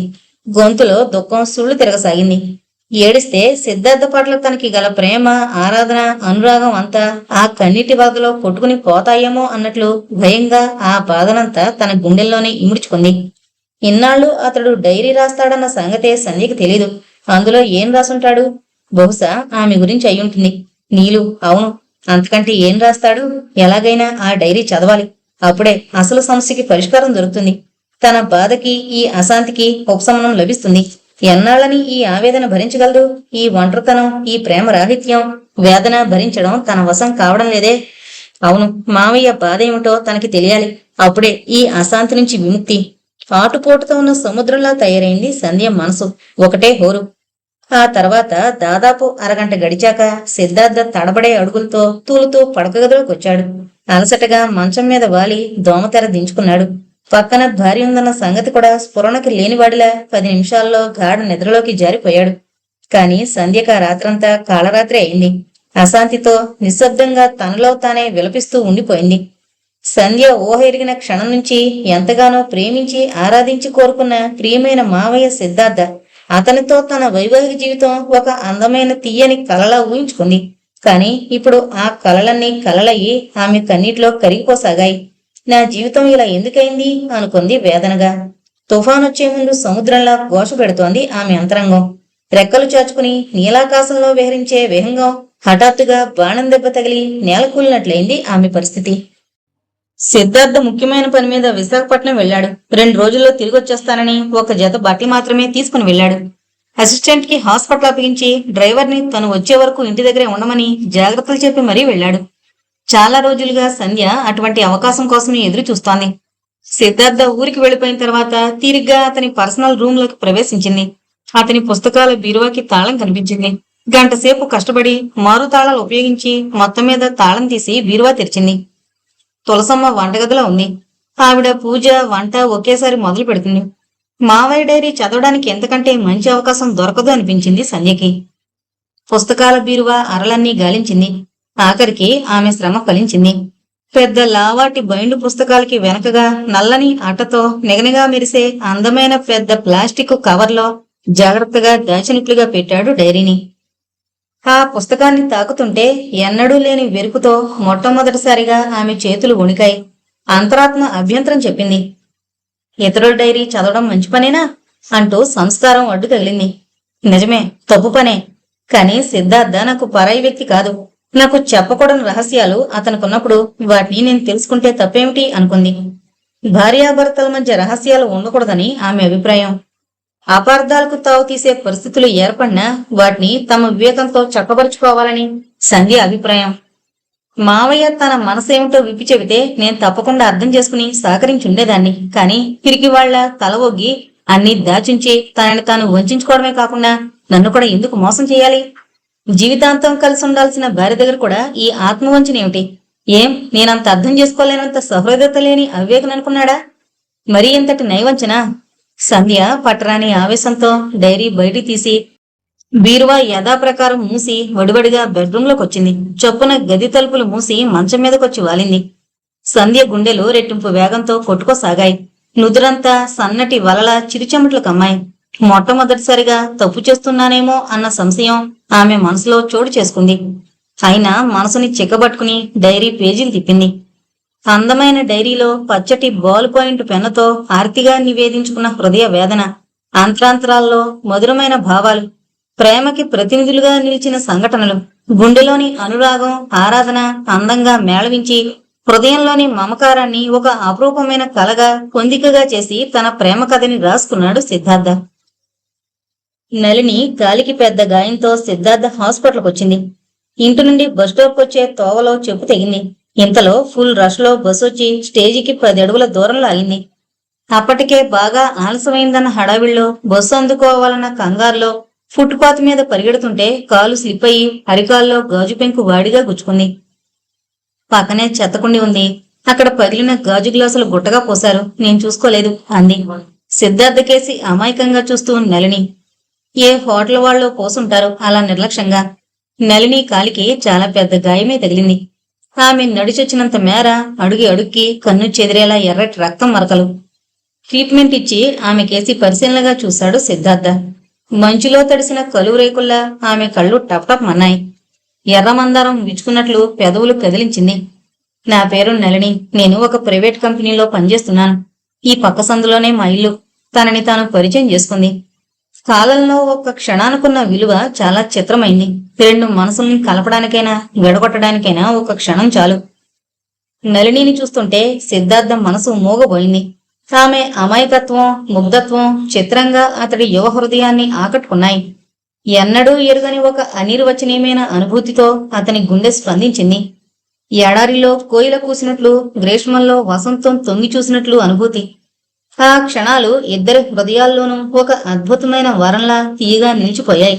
అదంతా ఒక విధమైన మత్తు మాయ. బిడియంగా తలదించుకుని నిశ్శబ్దంగా ఉండిపోయింది నళిని. ఆ తర్వాత వారం రోజులు వరుసగా ట్రీట్మెంట్ కోసం హాస్పిటల్కి వచ్చింది. ఆ విధంగా పరిచయం బలపడింది. ఆ తర్వాత తరచూ బస్టాప్లో కనిపించేది. ఆమె కంపెనీకి ఉదయం 9 గంటలకల్లా వెళ్ళాలి. సిద్ధార్థ హాస్పిటల్కి వెళ్లే సమయం కూడా అదే కావడంతో సాధారణంగా రోడ్డు పక్క బస్టాప్ దగ్గర నిరీక్షిస్తూ కనిపించేది. ఆమె చెరువుకొచ్చేసరికి సిద్ధార్థ కారు అప్రయత్నంగానే ఆగిపోయేది. ఇద్దరూ చిరునవ్వుతో పరామర్శించుకునేవారు. బస్సు ఎప్పటికొస్తుందో, నేను లిఫ్ట్ ఏమన్నా అడిగాడు సిద్ధార్థ. ఒక్కరోజు చేయని లాభం రోజు ఇవ్వాలి అంది నవ్వుతూ నళిని. క్రమంగా ఇద్దరి మధ్య పరిచయం బలపడింది. ఇద్దరు పెదవి కదిపి మనసులు విప్పి చెప్పుకోలేకపోయినా అద్దం పట్టినట్లు అభిప్రాయాలు తెలుస్తూనే ఉన్నాయి. వెన్నెల రేఖ సోకగానే కలువ పువ్వు వికసించినట్టు, లేత కొబ్బరిలోకి తీయని నీరొచ్చి చేరినట్లు ఎంత చిత్రంగా ఏర్పడుతుంది ప్రేమ. అసలు ప్రేమ అంటే ఏమిటి? What is love? నా హాస్పిటల్కి మళ్ళీ రాలేదేం అడిగాడు సిద్ధార్థ.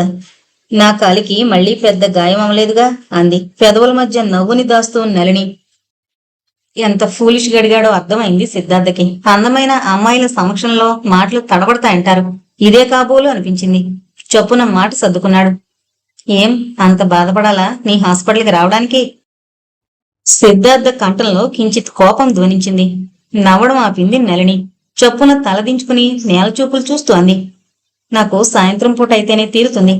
విత్ ప్లెజర్, మీ ఇష్టం, ఎప్పుడొచ్చినా సరే హృదయపూర్వకంగా స్వాగతం పలికాడు. అది మొదలు. అప్పుడప్పుడు సాయంత్రం ఆఫీస్ నుంచి ఇంటికి వెళుతూ కాసేపు హాస్పిటల్కి వచ్చి కూర్చునేది. రాను రాను అది ప్రతిరోజు ఒక అలవాటుగా అయిపోయింది. ఏ ఒక్కరోజు అలా కలుసుకోకపోయినా ఇద్దరికీ తోచని పరిస్థితి ఏర్పడింది. నా హాస్పిటల్కి మీ ఇల్లు బస్టాప్ దగ్గర కావడం బాగా సౌకర్యం కదూ అన్నాడు సిద్ధార్థ కొంటితనంగా. అవును, హఠాత్తుగా ప్రమాదంలో పడ్డా పరిగెత్తుకుని రావచ్చు అంది పెదవుల మధ్య నవ్వుని బంధిస్తూ. కానీ మన విషయంలో ప్రమాదమే కదా సజెస్ట్ చేశాడు సిద్ధార్థ. నళిని కనురెప్పలు సిగ్గుతో కిందకి వాలాయి. చెక్కిళ్లలో మందారాలు విరిశాయి. అందమైన అనుభూతుల్ని రేపుతూ ఇద్దరి మధ్య కొద్ది క్షణాలు నిశ్శబ్దం. నళిని పిలిచాడు సిద్ధార్థ. ఆ కంఠంలో ఎంతటి మార్గవం! నెమ్మదిగా కనురెప్పలెత్తి అలవోకగా కదిలించింది. నీలు అని పిలవండి అంది. ఆశ్చర్యపోయాడు సిద్ధార్థ. అవును, అది నా పెట్ నేమ్. మా అమ్మ అంటే నాకు ఎంతో ఇష్టం. ఆవిడ నన్ను ఎప్పుడూ అలాగే పిలిచేది. ఇప్పుడు ఆవిడ లేదు. ఆమె మరణం తర్వాత ఆప్యాయత, అనురాగం అన్న పదాలకి అర్థమే మర్చిపోయాను. మళ్ళీ ఇన్నేళ్లకి నా మనసుకి మీరు ఇంత దగ్గరగా వచ్చారు. అందుకే మీరు నన్ను అలాగే పిలవండి ప్లీజ్. ఆమె కంఠం రుద్ధమైంది. కళ్ళు పలచగా చెమరించాయి. చేతురుమాలతో అద్దుకుంది. సిద్ధార్థ అంతరంగంలో అనురాగపు కెరటం ఉవ్వెత్తును లేచి విరిగి పడింది. నీలు అన్నాడు తేనిచింది పడినట్లు. నళిని నవ్వింది. తడి కళ్లతో అందంగా మబ్బులు పట్టిన ఆకాశంలో తళతళ మెరుపులు మెరిసినట్లు అద్భుతంగా నవ్వింది. నా నీలు ఎప్పుడూ ఇలాగే నవ్వుతూ ఉండాలి. తన్మయంగా ఆమెనే చూస్తూ ఉండిపోయాడు సిద్ధార్థ. లేత గులాబీ రంగు సిల్క్ రుమాల మీద ఫర్గెట్ మీ నాట్ అన్న అక్షరాల్ని చక్కని రంగుదారాల కలయికతో ఎంబ్రాయిడరీ చేసిన పెద్ద సైజు అందమైన నాప్కిన్ కానుకగా ఇచ్చింది నళిని. ఆ ప్రేమ కానుకని ఆప్యాయంగా చేతుల్లో పట్టుకున్నాడు సిద్ధార్థ. చక్కని గులాబీ అత్తరు పరిమళం ఉకిరిబికిరి చేసింది. నీలు, నేను నిన్ను మర్చిపోవడమేమిటి? మనిద్దరం త్వరలోనే పెళ్లి చేసుకోబోతున్నాంగా అన్నాడు ఆర్తిగా. అవును, అంతవరకు అంది క్రీగంట చూస్తూ. ఏం ఈలోగానే నేను నిన్ను మర్చిపోతానని భయమా? పరిశీలనగా అతడి వదనంలోకి చూస్తూ ఒక్కొక్క మాట నిదానంగా పలుకుతూ అంది నళిని. సిద్ధు, మీ కారు హోదా చూస్తుంటే ఎందుకో నాకు భయం వేస్తోంది. దిగులుగా చూసింది. చప్పున ముందుకొచ్చి 2 చేతులతో ఆమె ముఖాన్ని పట్టుకుని కళ్ళలోకి చూస్తూ అన్నాడు. భయం ఎందుకు? నేను నిన్ను చూసింది బస్టాప్లోనే. ఏమో, నేను అత్యాశ పడుతున్నానేమో. మనిద్దరి మధ్యన ఎంత అంతరం. అందరి ఆడపిల్లల నీళ్ళు కూడా భయపడుతోంది అంటే నిజమే. చాలా మంది ధనవంతులైన యువకులకి ప్రేమ ఒక ఆట. కానీ ఈ సిద్ధార్థ అలాంటి వాడు కాదే. నీలు, ఒక మాట చెప్పు. నా మీద నమ్మకం లేదా? నా కళ్ళలోకి సూటిగా చూసి చెప్పు.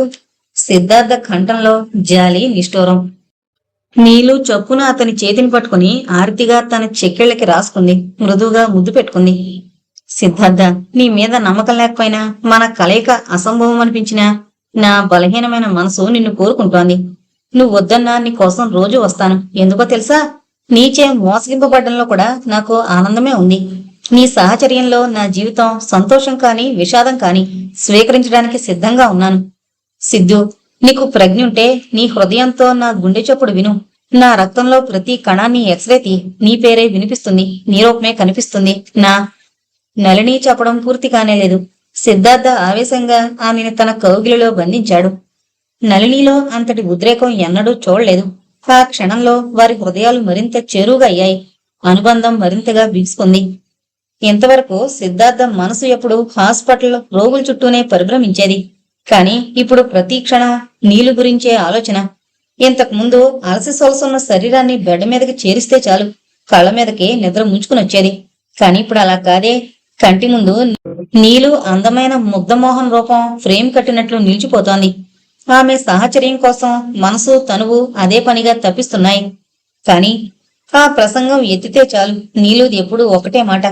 మై డియర్ సిద్ధు, ఇంకొక 2 ఏళ్లాగు, అప్పుడు నేను ఫ్రీ బర్డ్ ని అంటుంది.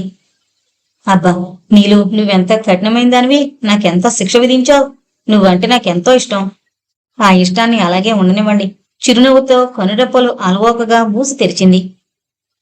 పందిరిని అల్లుకున్న తీగల క్రమంగా సిద్ధార్థ నళినిల ప్రేమలత చక్కగా పెనవేసుకుంది. ఇద్దరూ ఒకరి అభిప్రాయాలను ఒకరు గౌరవించుకోవడం, అభిరుచుల్ని చర్చించుకోవడం జరిగేది. సిద్ధార్థకి తన వృత్తిని మించి పెద్దగా అభిరుచులు లేవు. కాని అతని ఇద్దరక్కలు వీణా వాయిద్యాలలో నిపుణులు కావడంతో ఆ అభిరుచి ఇతనికి కూడా వంట పట్టింది. అతని దగ్గర ఒక చక్కటి తంజావూరు వీణుంది. తీరిక దొరికినప్పుడు సాధన చేస్తూ ఉంటాడు. అతని కంఠంలో కూడా మారుతూ ఉంది. ఎప్పుడైనా లలిత గీతాలు పాడడం ఒక చిన్న హాబీ. ఆంధ్ర శెల్లి అంటే అభిమానం మెండు. నళినిని చూసినప్పుడల్లా అతని హృదయం తీవ్రంగా స్పందించేది. ఆమె లేందే జీవితం లేదు అనిపించేటంతటి ప్రగాఢమైన ప్రేమ అతని గుండెని పట్టి కుదిపేది. Truth is beauty, beauty is truth అంటాడు కిడ్స్. సిద్ధార్థ హృదయంలో నళిని పట్ల ప్రేమ కూడా అంతటిదే. నీలు సిద్ధార్థ జీవితంలో ఒక భాగం కాదు, పూర్తి జీవితమే అయిపోయింది. ఆమె ఒక్కరోజు కనిపించకపోతే చాలు అతని మనసు పిచ్చెక్కినట్లుండేది. రోజు ఉదయం బస్ స్టాప్ దగ్గర, సాయంత్రం హాస్పిటల్లో. సిద్ధార్థ పెళ్లి గురించి తులసమ్మ ఒకటే పోరు పెట్టేది. అక్క కూతురు సంధ్య చిన్నప్పటి నుంచి అనుకున్న సంబంధం. సంధ్య అంటే సిద్ధార్థకి ద్వేషమేమి లేదు, ఇష్టమే. కాని అది పెళ్లి చేసుకునేటంత ఇష్టం మాత్రం కాదు. సిద్ధార్థకి ఆకలంటే ఇష్టం, అలాగే వాళ్ళ పిల్లలన్నా ఇష్టమే, అంతవరకే.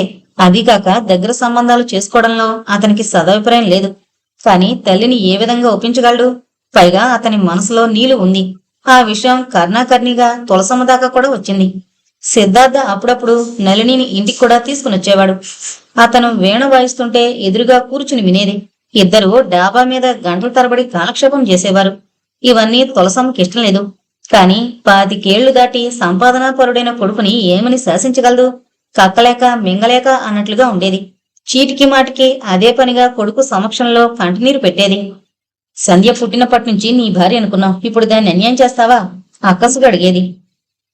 ఇందులో నేను అన్యాయం చేసిందేముంది అనేవాడు సిద్ధార్థ. తల్లి చాదస్తం అతనికి విసుగు పుట్టించి మనోవేదన కలిగించేది. ఆ విషయంలో తరచూ తల్లి కొడుకులిద్దరికీ ఘర్షణ తప్పేది కాదు. అసలు భర్త మరణం తర్వాత తులసమ్మ మనస్తత్వమే పూర్తిగా మారిపోయింది. ఆవిడలో కనిపించని దిగులు పేర్కొని రోజురోజుకి కొమదీసాగింది. తల్లి కన్నీరు సిద్ధార్థని సంఘర్షణలో పడేసేది. అమ్మకి నేనేం తక్కువ చేశానని, నా మనసుకు నచ్చిన అమ్మాయిని నేను పెళ్లి చేసుకోవడం ఆవిడికి ద్రోహం చేసినట్లు ఎందుకు అవుతుంది? వేదనగా తల పట్టుకునేవాడు. నిర్మలమైన తటాకంలాంటి అతని మనసంతా అల్లకల్లోలం అయ్యేది. అనిర్వచనీయమైన అశాంతితో మనసు నలిగిపోయేది. కాని ఈ విషయాలేం నళినికి తెలియవు. అందాక ఇంటి వాతావరణం, తల్లి ధోరణి ఎలా ఉన్నా ఆమె సమక్షంలో మాత్రం చాలా ప్రశాంతంగా స్వర్గలోకంలో విహరిస్తున్నట్లుగా ఉండేది సిద్ధార్థకి. ఇంటి దగ్గర అశాంతి ఎక్కువైన కొద్దీ ఆమెకు మరింత దగ్గరగా అయిపోయాడు. ఆమె జీవితమే ఆమె అనిపించసాగింది సిద్ధార్థకి. నళిని హాస్పిటల్కి వచ్చింది. సినిమాకు వెళదాం అంది. ఆ రోజు ఆమె ఆఫీస్కి వెళ్లడం లేదు, సెలవు పెట్టింది. నీకు డ్యూటీ లేకపోతే నాకు లేదనుకున్నావా? ఎంతమంది పేషెంట్స్ ఉన్నారో చూడు అన్నాడు సిద్ధార్థ. 4 బల్లల నిండా లైన్ కట్టుకుని కూర్చున్నారు పేషెంట్స్. వెళ్లేవాళ్లు వెళుతుంటే వచ్చేవాళ్లు వస్తున్నారు, తిరణాల జనంలాగా. ముఖం తిప్పింది నళిని. అబ్బా, ఎప్పుడు అదే గొడవ. అంత ప్రాక్టీస్ ఉంటే అసిస్టెంట్ ని పెట్టుకురాదు, కాస్త రిలాక్స్ కావచ్చు సలహా చెప్పింది. అవును, నిజమే అనుకున్నాడు సిద్ధార్థ. లేకపోతే ఎక్కడికి వెళ్లాలన్నా హాస్పిటల్ ప్రతిబంధకం అయిపోతుంది. ఎంత సంపాదించినా జీవితం యాంత్రికం అనిపిస్తోంది, వెనకట్లా కాదు. మరి ఇప్పుడు సిద్ధార్థ మనసు కొత్త రుచులు కోరుకుంటోంది, అనుభూతుల కోసం ఆశపడుతోంది. ఈ రొటీన్ డ్యూటీ వల్ల నీలుతో కనీసం వారానికి ఒక సినిమా అయినా వెళ్లడం కుదరడం లేదు. రెండో ఆటకి రావడానికి నీలుకి కుదరదు. ఆ రోజు ఎలాగో తెముల్చుకుని బయటపడేసరికి రాత్రి 8 గంటలయింది. నీలు అంతసేపు ఓర్పుగా సిద్ధార్థకి ఎదురుగా కబుర్లు చెప్తూ కూర్చుంది. సిద్ధార్థ మొహం కడుకుని ఫ్రెష్ అయ్యాడు. ఇద్దరూ కలిసి హోటల్కి వెళ్లి భోంచేశారు. రూఫ్ గార్డెన్ లో కూర్చుని మూన్ లైట్ డిన్నర్ తీసుకున్నారు. నీలుతో కలిసి కబుర్లు చెప్తూ భోంచేస్తుంటే తను ఎంత ఓవర్గా తినేస్తాడో ఆయాసం వస్తుంటేనే గాని తెలీదు. ఆమె సమక్షం అంతగా తనని తాను మర్చిపోయేలా చేస్తుంది సిద్ధార్థని. రేపు పెళ్ళయ్యాక రోజు ఇలాగే తింటే బాబరే. నీలు సాన్నిధ్యంలో సిద్ధార్థ మనసుకి తెలియని మొత్తు ఆవరిస్తోంది. చిత్రమైన అనుభూతులకు లోనవుతోంది. ఆమె నవ్వు జలతరంగిళ్ల సిద్ధార్థ హృదయంలో తీయని సంగీతాన్ని వినిపిస్తోంది. నీలు అన్న ఆ చిన్న పదం ఈ విశాల ప్రపంచం అంతట్లోకి అతడికి అత్యంత ప్రీతిపాత్రమైంది. సన్నని మురళీ వాయిద్యానికి వీణాగానం తోడైనట్లు జాజుల పరిమళం గాజుల గలగలతో కలిసి నీలు సాహచర్యంలోని మాధుర్యం, అంది అందని ఆమె సోయగం సిద్ధార్థని రోజురోజుకి ఉన్మాదిని చేస్తున్నాయి. నీలు నీలు ఆ 2 అక్షరాల చిన్న పదాన్ని ఎంత తపనగా పిలిచినా తనివి తీరడం లేదు. అంతరాంతరాల్లో ఏదో ఆరాటం. ఆ వెన్నెల రాత్రి చల్లగాలిలో రూఫ్ గార్డెన్ లో కూర్చుని ఎంతసేపు కబుర్లు చెప్పుకున్నా తృప్తి లేదు. ఎందుకో ఆ క్షణంలో ఇద్దరి పరిస్థితి అలాగే ఉంది. తప్పనిసరిగా ఇద్దరూ లేచారు. ఆమెని వాళ్ళింటి దాకా కారులో దించాడు సిద్ధార్థ. అప్పటికే బాగా ఆలస్యమైపోయింది. పిన్ని ఏమంటుందోనన్న కంగారుతో ఇంట్లోకి వెళ్లిపోయింది నళిని. 10 నిమిషాలు గడిచింది. సిద్ధార్థ తిరిగి కారు స్టార్ట్ చేయలేదు. అతని మనసు ఎందుకో ఇంకా మళ్లీ మళ్లీ ఆమె సమక్షాన్ని కోరుకుంటోంది. అక్కడి నుంచి కదలడానికి అంతరాత్మ అంగీకరించడం లేదు. మళ్లీ ఒక్కసారి ఆమెని చూడాలి అన్న తపన, పిచ్చి కోరిక. ఇంతలోనే ఇంత ఆరాటమా ఎందుకు? నడి రోడ్డు. ఏంటి పిచ్చి, ఎందుకీ నిరీక్షణ? 10 నిమిషాలు, పావుగంట గడిచింది. నీలు డ్రెస్ మార్చుకుని చల్లగాలికి బాల్కనీలోకి వచ్చింది. సిద్ధార్థ ఆశ ఫలించింది. స్ట్రీట్ లైట్ వెలుగులో రోడ్డు మీద కారు నానుకుని నిల్చున్న అతన్ని చూసి ఆశ్చర్యపోయింది నళిని. ఏంటి పిచ్చి, డియర్ సిద్ధు వెళ్ళిపో అన్నట్లు సైగ చేసింది. తృప్తిగా కొద్ది క్షణాల సేపు ఆమె వైపు చూసి కారులో వచ్చి కూర్చున్నాడు సిద్ధార్థ. కారు స్టార్ట్ చేసి బాయ్ చెప్పినట్లు గాల్లోకి చెయ్యి ఊపాడు. నళిని కూడా అలాగే గుడ్ బై చెప్తూ చెయ్యి కదిపింది. అప్పుడు నిశ్చింతగా ఇంటికి రాగలిగాడు సిద్ధార్థ. రాకేం చేస్తాడు? నళిని ప్రేమకి హద్దులు పెట్టింది. 2 ఏళ్ల దాకా పెళ్లి కాగమని అర్థించింది. నళిని కోసం 2 ఏళ్లు కాదు, జీవితాంతం వేచి చూడగలడు సిద్ధార్థ. అతని గుండెల్లో ఆమె పట్లగల ప్రగాఢమైన ప్రేమ, అనురాగం, విశ్వాసం అంతటివి. చెక్కు చెదరని ప్రేమికుల నిర్ణయం ముందు కాలం తలవంచక తప్పదు. పల్చటి సంధ్య వెలుగు జగత్తంతా పరుచుకుంది. చల్లటి పిల్లగాలి శరీరాన్ని మృదువుగా స్పర్శిస్తోంది. ఆదివారం కావడం చేత పబ్లిక్ గార్డెన్ సందడిగా ఉంది. క్రోటన్స్ గుబురుచాటుగా పచ్చగడ్డలో కూర్చున్నారు సిద్ధార్థ, నళిని. ఎదురుగా కొలం నీటిలో బాతులు గుంపులుగా తేలి ఆడుతున్నాయి. కలువలు మొగ్గలా ముడుచుకుని చంద్రోదయం కోసం ఎదురు చూస్తున్నాయి. సిద్ధార్థ తన 2 చేతులు నళిని నడుం చుట్టూ బిగించి ఆమె భుజం మీదకి చుగ్గా నాంచి ఎదురుగా ఉన్న కొలను నీళ్లలోకి చూస్తున్నాడు. అతని చేతివేళ్ల మీద తన చేతివేళ్లు కదుపుతూ అంది నళిని. సిద్ధు, నాకు ఉద్యోగం భలే బోరు కొడుతోంది. మన మ్యారేజ్ అయిన వెంటనే మానేస్తాను, ఏమంటావు? అంతదాకా ఎందుకో, తక్షణం మానేమంటాను. ఈ రోజు నుంచే మాని. మీ కంపెనీ నెల ఇచ్చే జీతం ఇక నుంచి నేనిస్తాను అన్నాడు. ఏమాత్రం ఆవేశం లేకుండా ఎంతో ఆనందంగా. తలడ్డంగా కదిలించింది నళిని. అలా కుదరదు, నేను తీసుకోను అంది. ఏం, నేను పరాయివాణ్ణా? చెప్పు. సిద్ధార్థ కంఠంలో కించిత్ కోపం. నళిని కొద్దిగా తల తిప్పి ఓలుకంటితో చూసి తలదించుకుంది. పెళ్ళయ్యేదాకా పరాయివాడి కిందే లెక్క. కిలకిలా నవ్వింది. సిద్ధార్థ కూడా నవ్వాడు సన్నగా. ఎంత గంభీరమైన విషయమైనా తేలిగ్గా తీసి పారేస్తుంది నళిని. సిద్ధార్థ కోపంగా సీరియస్ గా చెప్దామనుకుంటున్న క్షణంలో గలగలా నవ్వి అతని తీవ్రతని చెదరగొడుతుంది. నీకు ఎప్పుడు పడితే అప్పుడు పిలిస్తే పలికేలా అంత నవ్వు హఠాత్తుగా ఎలా వస్తుంది అని అడిగితే, ఆ నవ్వు కూడా లేకపోతే నాలాంటి పేద పిల్ల బ్రతకడం కష్టం డాక్టర్ గారు. అసలైన ఆరోగ్య సూత్రం ఇదే నా ప్రియమైన డాక్టర్ గారు అని మళ్లీ నవ్వడం మొదలు పెట్టేది. మధుర స్మృతుల్లా మళ్లీ మళ్లీ గుండెల్లో మారుమ్రోగే తీయని సంగీతంలా నీలు నవ్వు సిద్ధార్థని ఉన్మత్తుని చేసేది. ఆ అందమైన నవ్వు కోసం సంవత్సరాలు కాదు, యుగాలు నిరీక్షించమన్న అభ్యంతరం లేదు సిద్ధార్థకి. ఆమె పట్ల అంత ప్రగాఢమైన ప్రేమ, అచంచల విశ్వాసం. Neelu I am made of you అనుకునేవాడు తపనగా. నళిని పుట్టినరోజు. ఆఫీస్కు సెలవు పెట్టింది. చాలా అందంగా ముస్తాబై వచ్చింది. మా అమ్మ చనిపోయాక మళ్లీ నా పుట్టినరోజు సెలబ్రేట్ చేసుకోలేదు, కానీ ఈసారి ఎందుకో చేసుకోవాలని అనిపించింది. సిద్ధార్థ కేసి చూస్తూ చెప్పింది. వెరీ గుడ్ అంటూ చేతిని మృదువుగా అందుకుని ముద్దు పెట్టుకున్నాడు సిద్ధార్థ. ప్రోగ్రాం ఏమిటి? మీ ఇష్టం, మీరే చెప్పండి. సిద్ధార్థ హోటల్లో లంచ్ తీసుకుని మ్యాట్నీ సినిమా చూడడం, అది ప్రోగ్రాం. సిద్ధార్థకి అసిస్టెంట్ డాక్టర్ని పెట్టుకున్న తర్వాత ప్రాణం హాయిగా ఉంది. అప్పుడప్పుడు చల్లగాలి పీల్చుకుని నీలుతో ఎంజాయ్ చేయగల అదృష్టం లభించింది. 2 స్వీట్స్, ఐస్ క్రీము, నీలు నవ్వులతో కలిసి లంచు. ఆ రోజు ప్రతి పైసా తనే ఖర్చు పెట్టింది నీలు. నీ పేరుతో కట్టిన ఈ హోటల్ చాలా బాగుంది సిద్ధు. నీకు మళ్ళనే ఈ హోటల్ కూడా చాలా లవ్లీగా, ప్రెట్టీగా. అవును మరి, ఈ హోటల్ నాదేగా. నళిని కళ్ళు వెడల్పు చేసుకుని ఆశ్చర్యంగా చూసింది. నిజం? నిజం. అయితే నా పేరున రాసేయకూడదు? తల ఊపేశాడు సిద్ధార్థ. ఓఎస్, తప్పుతుందా? ఎప్పుడు? ఇప్పుడే. రాయి చూస్తా. చప్పున ప్యాంటు జేబులోంచి బాల్ పెన్ తీసి నళిని అరచేతిలో రాశాడు. సిద్ధార్థ హోటల్ ఈ క్షణం నుంచి నీది, నీ సిద్ధు. గలగలా నవ్వింది నళిని. సిద్ధార్థ కూడా నవ్వాడు. నా ఈ అరచేతిని తీసుకెళ్లి ప్రొపరేటర్కి చూపించనా? చూపించు, నాకేం భయం. మళ్లీ నవ్వులు. ఐస్ క్రీం చాలా బాగుంది, బాసుంది కూడా బాగుంది. ఇంకో కప్పు తాగుదామా? కంగారుగా వారించాడు సిద్ధార్థ. అయ్యి బాబాయ్, వద్దొద్దు, ఇప్పటికే ఓవర్ అయిపోయింది. నీతో డిన్నర్ కాదు గాని నా ఒళ్ళు రోజు రోజుకి బరువెక్కిపోతుంది. నీ ఎదురుగా కూర్చుంటే ఎలా తింటానో తెలుసా? బకాసురుళ్ళా. బాపురే. మరేం పర్వాలేదులే, డాక్టర్ గారివి అలా భయపడతావేంటి? డాక్టర్ని కనుకనే భయపడ్డాం. అజీర్ణం వ్యాధి గురించి నీకు తెలుసో తెలీదో? మళ్లీ నవ్వులు. చొప్పున ముందుకొంగి ఆమె చేతులు పట్టుకుని అడిగాడు సిద్ధార్థ. మై డియర్ స్వీట్ నీలు, నీకు ఏం బహుమతి కావాలో కోరుకో. రెప్పలు అల్లార్చింది నళిని. ఇప్పుడేగా ఈ బిల్డింగ్ నా పేరును రాసావు. అరచేతిని చాచి చూపించింది. అది కాదు, సీరియస్ గా అడుగుతున్నాను, చెప్పు ప్లీజ్. ఏం కావాలి? అలవోకగా కళ్ళెత్తింది నళిని. సిద్ధు, నాకు నీ చెలిమే ఒక పెద్ద కానుక, అపరూపమైన వరం. ఇంకా వేరే బహుమతులెందుకు? తల అడ్డంగా కదిపాడు సిద్ధార్థ. అలా కాదు, ఈ బహుమతి ఎప్పుడో లభించింది, ఇంకేదేని అడుగు. సిద్ధార్థ, నువ్వే నా మనిషివయ్యాక వేరే ఏ కానుకలిచ్చినా అందులో నుంచేగా. నువ్వు నా సర్వస్వం కాకపోతే చెప్పు, అప్పుడు అడుగుతాను గిఫ్టు అంది అభిమానం ఉట్టుపడే గొంతుతో. నళినితో వాదించడం కష్టం. సిద్ధార్థ గెలవలేడు. నవ్వుతో మాయలు చేస్తుంది, మాటలతో మంత్రం వేస్తుంది. అయితే సరే, నాకు తోచిన కానుకిస్తాను అన్నాడు. అబిడ్స్ లో నీలుకి మంచి విలువైన కాశ్మీర్ సిల్క్ షాలు ఖరీదు చేశాడు. మేగడ రంగులో చిన్న చిన్న పూల డిజైన్తో అక్కడక్కడ జరీ పనితనం ఉండి చాలా అందంగా ఉంది షాలు. ఆఫీస్కి వెళ్లేటప్పుడు స్వెటరు, నాతో వచ్చేటప్పుడు ఈ షాలు. ప్రియురాలి భుజాల నిండుగా కప్పుతూ అన్నాడు. నీలు, ఇప్పుడు చెప్పు, ఎలా ఉంది షాలు? తమాషాగా నవ్వింది నళిని.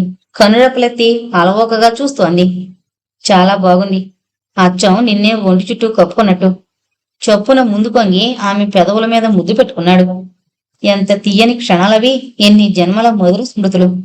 నీలుడియర్, మరి నాకో ఆ అనుభూతి ఇస్తాను, తొందరపడకు నవ్వింది. ఎప్పుడు ఇదే మాట నిట్టూర్చాడు సిద్ధార్థ. నళినితో ప్రేమ బలపడ్డాక వారానికి ఒక సినిమా, 2 సార్లు హోటల్ భోజనం తప్పనిసరి. సిద్ధార్థకి నీలు సమక్షంలో ఉంటే గంటలు క్షణాల్లో దొల్లిపోతాయి. గత జీవితం ఎంత బోరుగా గడిచిందో తలుచుకుంటే నవ్వొస్తుంది. నిన్నటికి నేటికి ఎంత తేడా.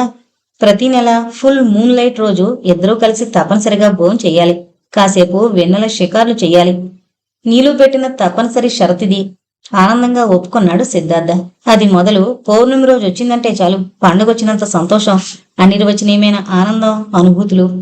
నీలుతో కలిసి రూఫ్ గార్డెన్ లో కూర్చుని ఫుల్ మూన్ లైట్ లో తడుస్తూ డిన్నర్ తింటుంటే ఆ క్షణాలు శాశ్వతం కావాలనిపిస్తోంది సిద్ధార్థకి. ఆ వెన్నెలలో, గార్డెన్లో, పచ్చికలో వెలకిల్లా పడుకుని తలని నీలు ఒడిలో విశ్రాంతిగా పెట్టుకుని తనకిష్టమైన పాటల్ని హమ్ చేస్తున్నాడు సన్నని కంఠంతో. చెట్ల మీదుగా విసిరే చల్లని గాలి, వెన్నెల, ప్రియురాలతో ఏకాంతం, స్వర్గంలో రెక్కలు చాచుకుని విహరిస్తోన్న అనుభూతి, అనిర్వచనీయమైన మైకమేదో ఇరువురిని ఆవరించేది. అలౌకికమైన ఆనందంతో హృదయం పరవశించేది. అది ఒక అందమైన కళ. ఆ క్షణాలు జీవితంలో అద్భుతమైన వరాలు. నీలు, మై స్వీట్, ఎప్పటికి ఇలాగే ఉండిపోవాలి అనిపించడంలే. ఎంత ఆనందం! నిజమే సిద్ధు, నీ సమక్షంలో ఇంత ఆనందం. కానీ ఇంటికి వెళితే సిద్ధు, మా పిన్ని ఈ మధ్య చాలా మారిపోయింది. ఇది వరకు ఫ్రెండ్స్ తో సినిమాకి వెళతానన్నా, పిక్నిక్ కి వెళతానన్నా అభ్యంతరం చెప్పేది కాదు. కానీ నాపై ఈ మధ్య నిఘా ఎక్కువైంది. నన్ను మరీ పంజరంలో పెట్టలా చెయ్యాలని అనుకుంటోంది. పెట్ట ఎగరడానికి వీల్లేకుండా రెక్కలు విరిచేస్తారు చూడు, అలాగా. నీలుని రెండు చేతులా బిగించి దగ్గరకు తీసుకున్నాడు సిద్ధార్థ. నీలు, భయపడకు, నీకు నేనున్నాను. అక్కడ నీకు ఏ చిన్న కష్టం వచ్చినా సరే, ఎలాంటి సమయంలోనైనా సరే, కట్టు బట్టలతో సరాసరి నా ఇంటికొచ్చాయి. నా ఇల్లు నీది, నేను నీవాణ్ణి. నా ఇంటి వాకిలి ఎప్పుడు నీ కోసం తెరిచే ఉంటుంది. సిద్ధార్థ కంఠంలో చిక్కు చెదరని నిర్ణయం. నీలు చప్పున అతని గుండెపై మోము చేర్చింది. ఆమె కన్నీరు చల్లగా అతని హృదయాన్ని తాకింది. సిద్ధు, నేను మా తమ్ముళ్ళ చదువులైపోయాక పెళ్లి చేసుకుని నా దారిని నేను వెళతానని, ఆవిడ బాధ్యత పట్టించుకోనని పిన్ని భయం. పొరపాటున నేను 1-2 సార్లు పిన్నితో తగాదా పడినప్పుడు ఆవేశంలో నోరు జారాను. ఇప్పుడు అవే నా ప్రాణాంతకం అయ్యాయి అంది బేలగా కన్నీరు కారుస్తూ. అలాగా, అయితే ఇంతకీ ఏమంటుందావిడ? ఏముంది, ఆవిడ స్వంత తమ్ముడు ఒక అతనున్నాళ్లే, తరచూ మా ఇంటికి వస్తూ ఉంటాడు. అతనితో నా పెళ్లి జరిపించాలని మా పిన్ని తాపత్రయం. అప్పుడు నేను చచ్చినట్లు ఆవిడ ఆధీనంలో ఉంటానుగా. నన్ను ఇద్దరూ కలిసి చెప్పు కింద తేలులా నొక్కి పెట్టొచ్చని ఆలోచన చేస్తోంది. మా నాన్న నాకు ద్రోహం చేశాడు సిద్ధు. ఆయన బతుకున్న రోజుల్లోనే మా పిన్ని మీద ప్రేమాతిశయంతో నన్ను ఆవిడ తమ్ముడికిచ్చి పెళ్లి చేస్తానని వాగ్దానం చేశాడు. అస్తమానం అనేవాడు కూడా. నాన్న పోయినా ఇప్పుడు వాళ్ళకి అదో పెద్ద అలుసైపోయింది. మీ నాన్న మీద నీకు ఏమాత్రం గౌరవం ఉన్నా నువ్విలా మాట్లాడతావా అని సాధిస్తోంది పిన్ని. ఆవిడ తమ్ముడు ఇదివరకు ఎప్పుడైనా వచ్చేవాడు. నాన్న పోయాక తరచూ వస్తున్నాడు. అతనొస్తే చాలు, సింహం గుహలో ఉన్నట్లే అనిపిస్తోంది నాకు. నా ఇంట్లో ఉంటున్నానన్న నిశ్చింతే లేదు. నలిని మనసు విప్పి కష్టాలు చెప్పుకుంటుంటే అరచేత్తో ఆప్యాయంగా ఆమె తల మీద రాస్తూ ఉండిపోయాడు సిద్ధార్థ. నీలు, అందుకేగా నేను చెప్తుంటా, మనం తొందరలోనే రిజిస్టర్ మ్యారేజ్ చేసుకుందాం. నీ తమ్ముళ్ళ బాధ్యత నేను చూస్తాను. ఏం, నాకు ఆ పాటి అర్హత లేదా చెప్పు? నీకోసం ఆ మాత్రం చేయడంలో తప్పేమిటి చెప్పు? చప్పున అతని 2 చేతులు ఆర్తిగా పట్టుకుని కళ్ళకద్దుకుంది నీలు. చాలు సిద్ధు, నువ్వు ఆ పాటి ధైర్యం అందిస్తున్నావు. అంత అవసరమే వస్తే నేను నీ ఇంటికి రాక ఎక్కడికి వెళతాను చెప్పు? అసలు నాకు నువ్వు తప్పించి ఆత్మీయులు ఎవరున్నారని? ఇంకొక 2 సంవత్సరాలు ఏ గొడవ లేకుండా జరిగిపోతే బాధలేదు. తమ్ముళ్ళిద్దరూ ఒక స్థాయికి నిలబడగలుగుతారు. అప్పుడు ఏ బాదరబందీలు లేకుండా నేను నీ ఇంటికి నిశ్చింతగా వచ్చేస్తాను. లేదు, ఈ మధ్యలోనే ఏవైనా అవాంతరాలొస్తే మా బాధ్యత నీకు ఎలాగూ తప్పదు అంది కన్యల మధ్య ధైర్యం తెచ్చుకుంటూ. ఇంకొక 2 ఏళ్లు అయితే పెద్ద తమ్ముడి ఇంటర్ చదువు, చిన్న తమ్ముడి హై స్కూల్ చదువు పూర్తయిపోతాయి. అప్పుడు వాళ్ళని ఏదైనా మెకానిక్ పనిలో చేర్పించి బాధ్యత తీర్చుకోవాలని నళిని ఆరాటం. ఒకరోజు ఒక పేషెంట్ ఇంటికి వెళ్ళొస్తూ తలవని తలంపుగా నీలు పనిచేసే కంపెనీకి వెళ్లాడు సిద్ధార్థ. అదే దారి కావడంతో ఎందుకో ఒకసారి వెళ్లి చూడాలని అనిపించింది. సిద్ధార్థ వెళ్లేసరికి నీలు చాలా బిజీగా టైప్ చేస్తోంది. ఆమె నుదురంతా సన్నని వలల చిరుచెమట్లు కమ్ముకున్నాయి. ఆ హాల్లో ఇంకా చాలా మంది మగవాళ్ళున్నారు. వాళ్ళందరి మధ్య అందమైన నీలు. సిద్ధార్థ మనసు అశాంతిగా ఒక విధమైన అభ్యంతరంతో మూలిగింది. నళిని క్యాంటీన్ నుంచి కాఫీ తెప్పించింది. నీలు, నువ్వెంతమంది మధ్య కూర్చుని పనిచేయడం నాకు ససేమీర ఇష్టం లేదు. మనకి ఏం లోటని? నా వెనక బోల్డని దాస్తుంది. నాక 2 చేతుల పుష్కలంగా సంపాదనుంది. రేపటి నుంచి ఉద్యోగం మానే ఆజ్ఞాపించినట్లే చెప్పాడు. అతని కంఠంలో ప్రతి అక్షరంలోనూ ఆవేదన, అసహనం తొణికి పడుతున్నాయి. నళిని పెదవుల మీద విరిగిన పాలలాంటి నవ్వు. సిద్ధార్థ, నువ్వు ఇప్పుడు చూస్తున్నావు గాని నేను 4 ఏళ్ల నుంచి ఇలాగే ఉద్యోగం చేస్తున్నాను అంది నిర్వేదంగా.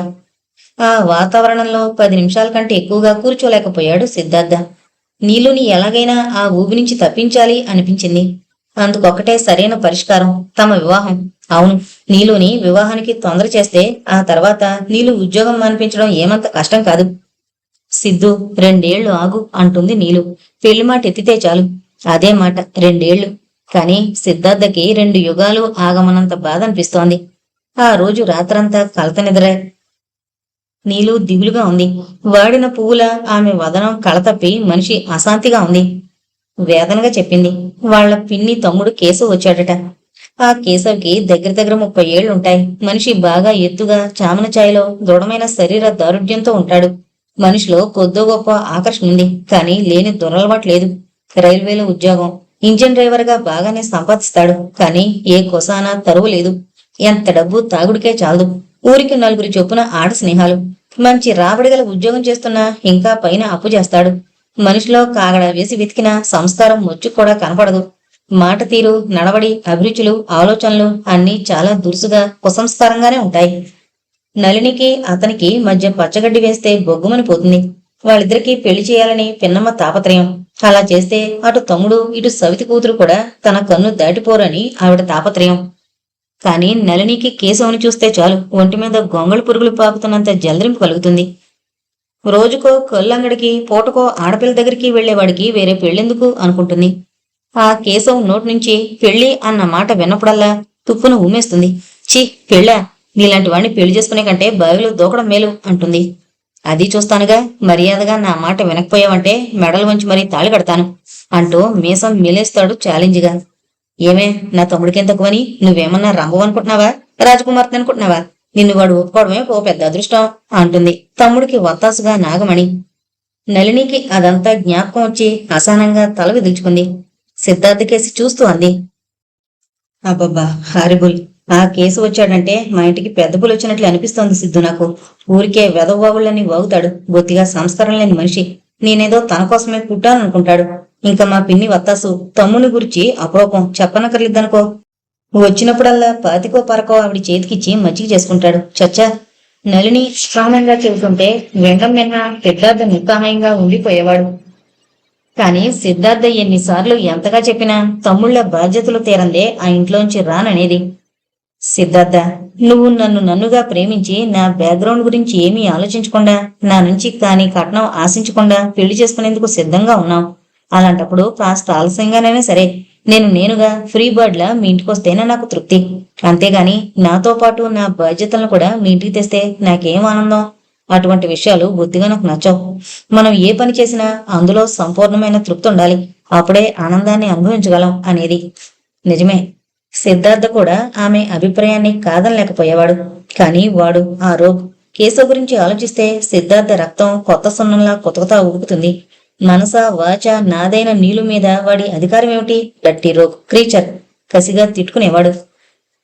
నళిని తండ్రి ప్రస్తావన ఎప్పుడొచ్చినా ఆయన అవివేకపు చర్యల్ని, అనాలోచితపు నిర్ణయాల్ని తలుచుకుని బాధపడేది. నన్ను కన్న తండ్రి అయినా మా నాన్న నా మనసు గురించి, ఇష్ట అయిష్టాల గురించి ఎన్నడూ ఆలోచించలేదు. ఒక విధమైన స్త్రీ వ్యామోహంతో పిన్నిని పెళ్లి చేసుకున్నాడు, అంతే. ఆయన వ్యక్తిత్వమే పూర్తిగా మారిపోయింది.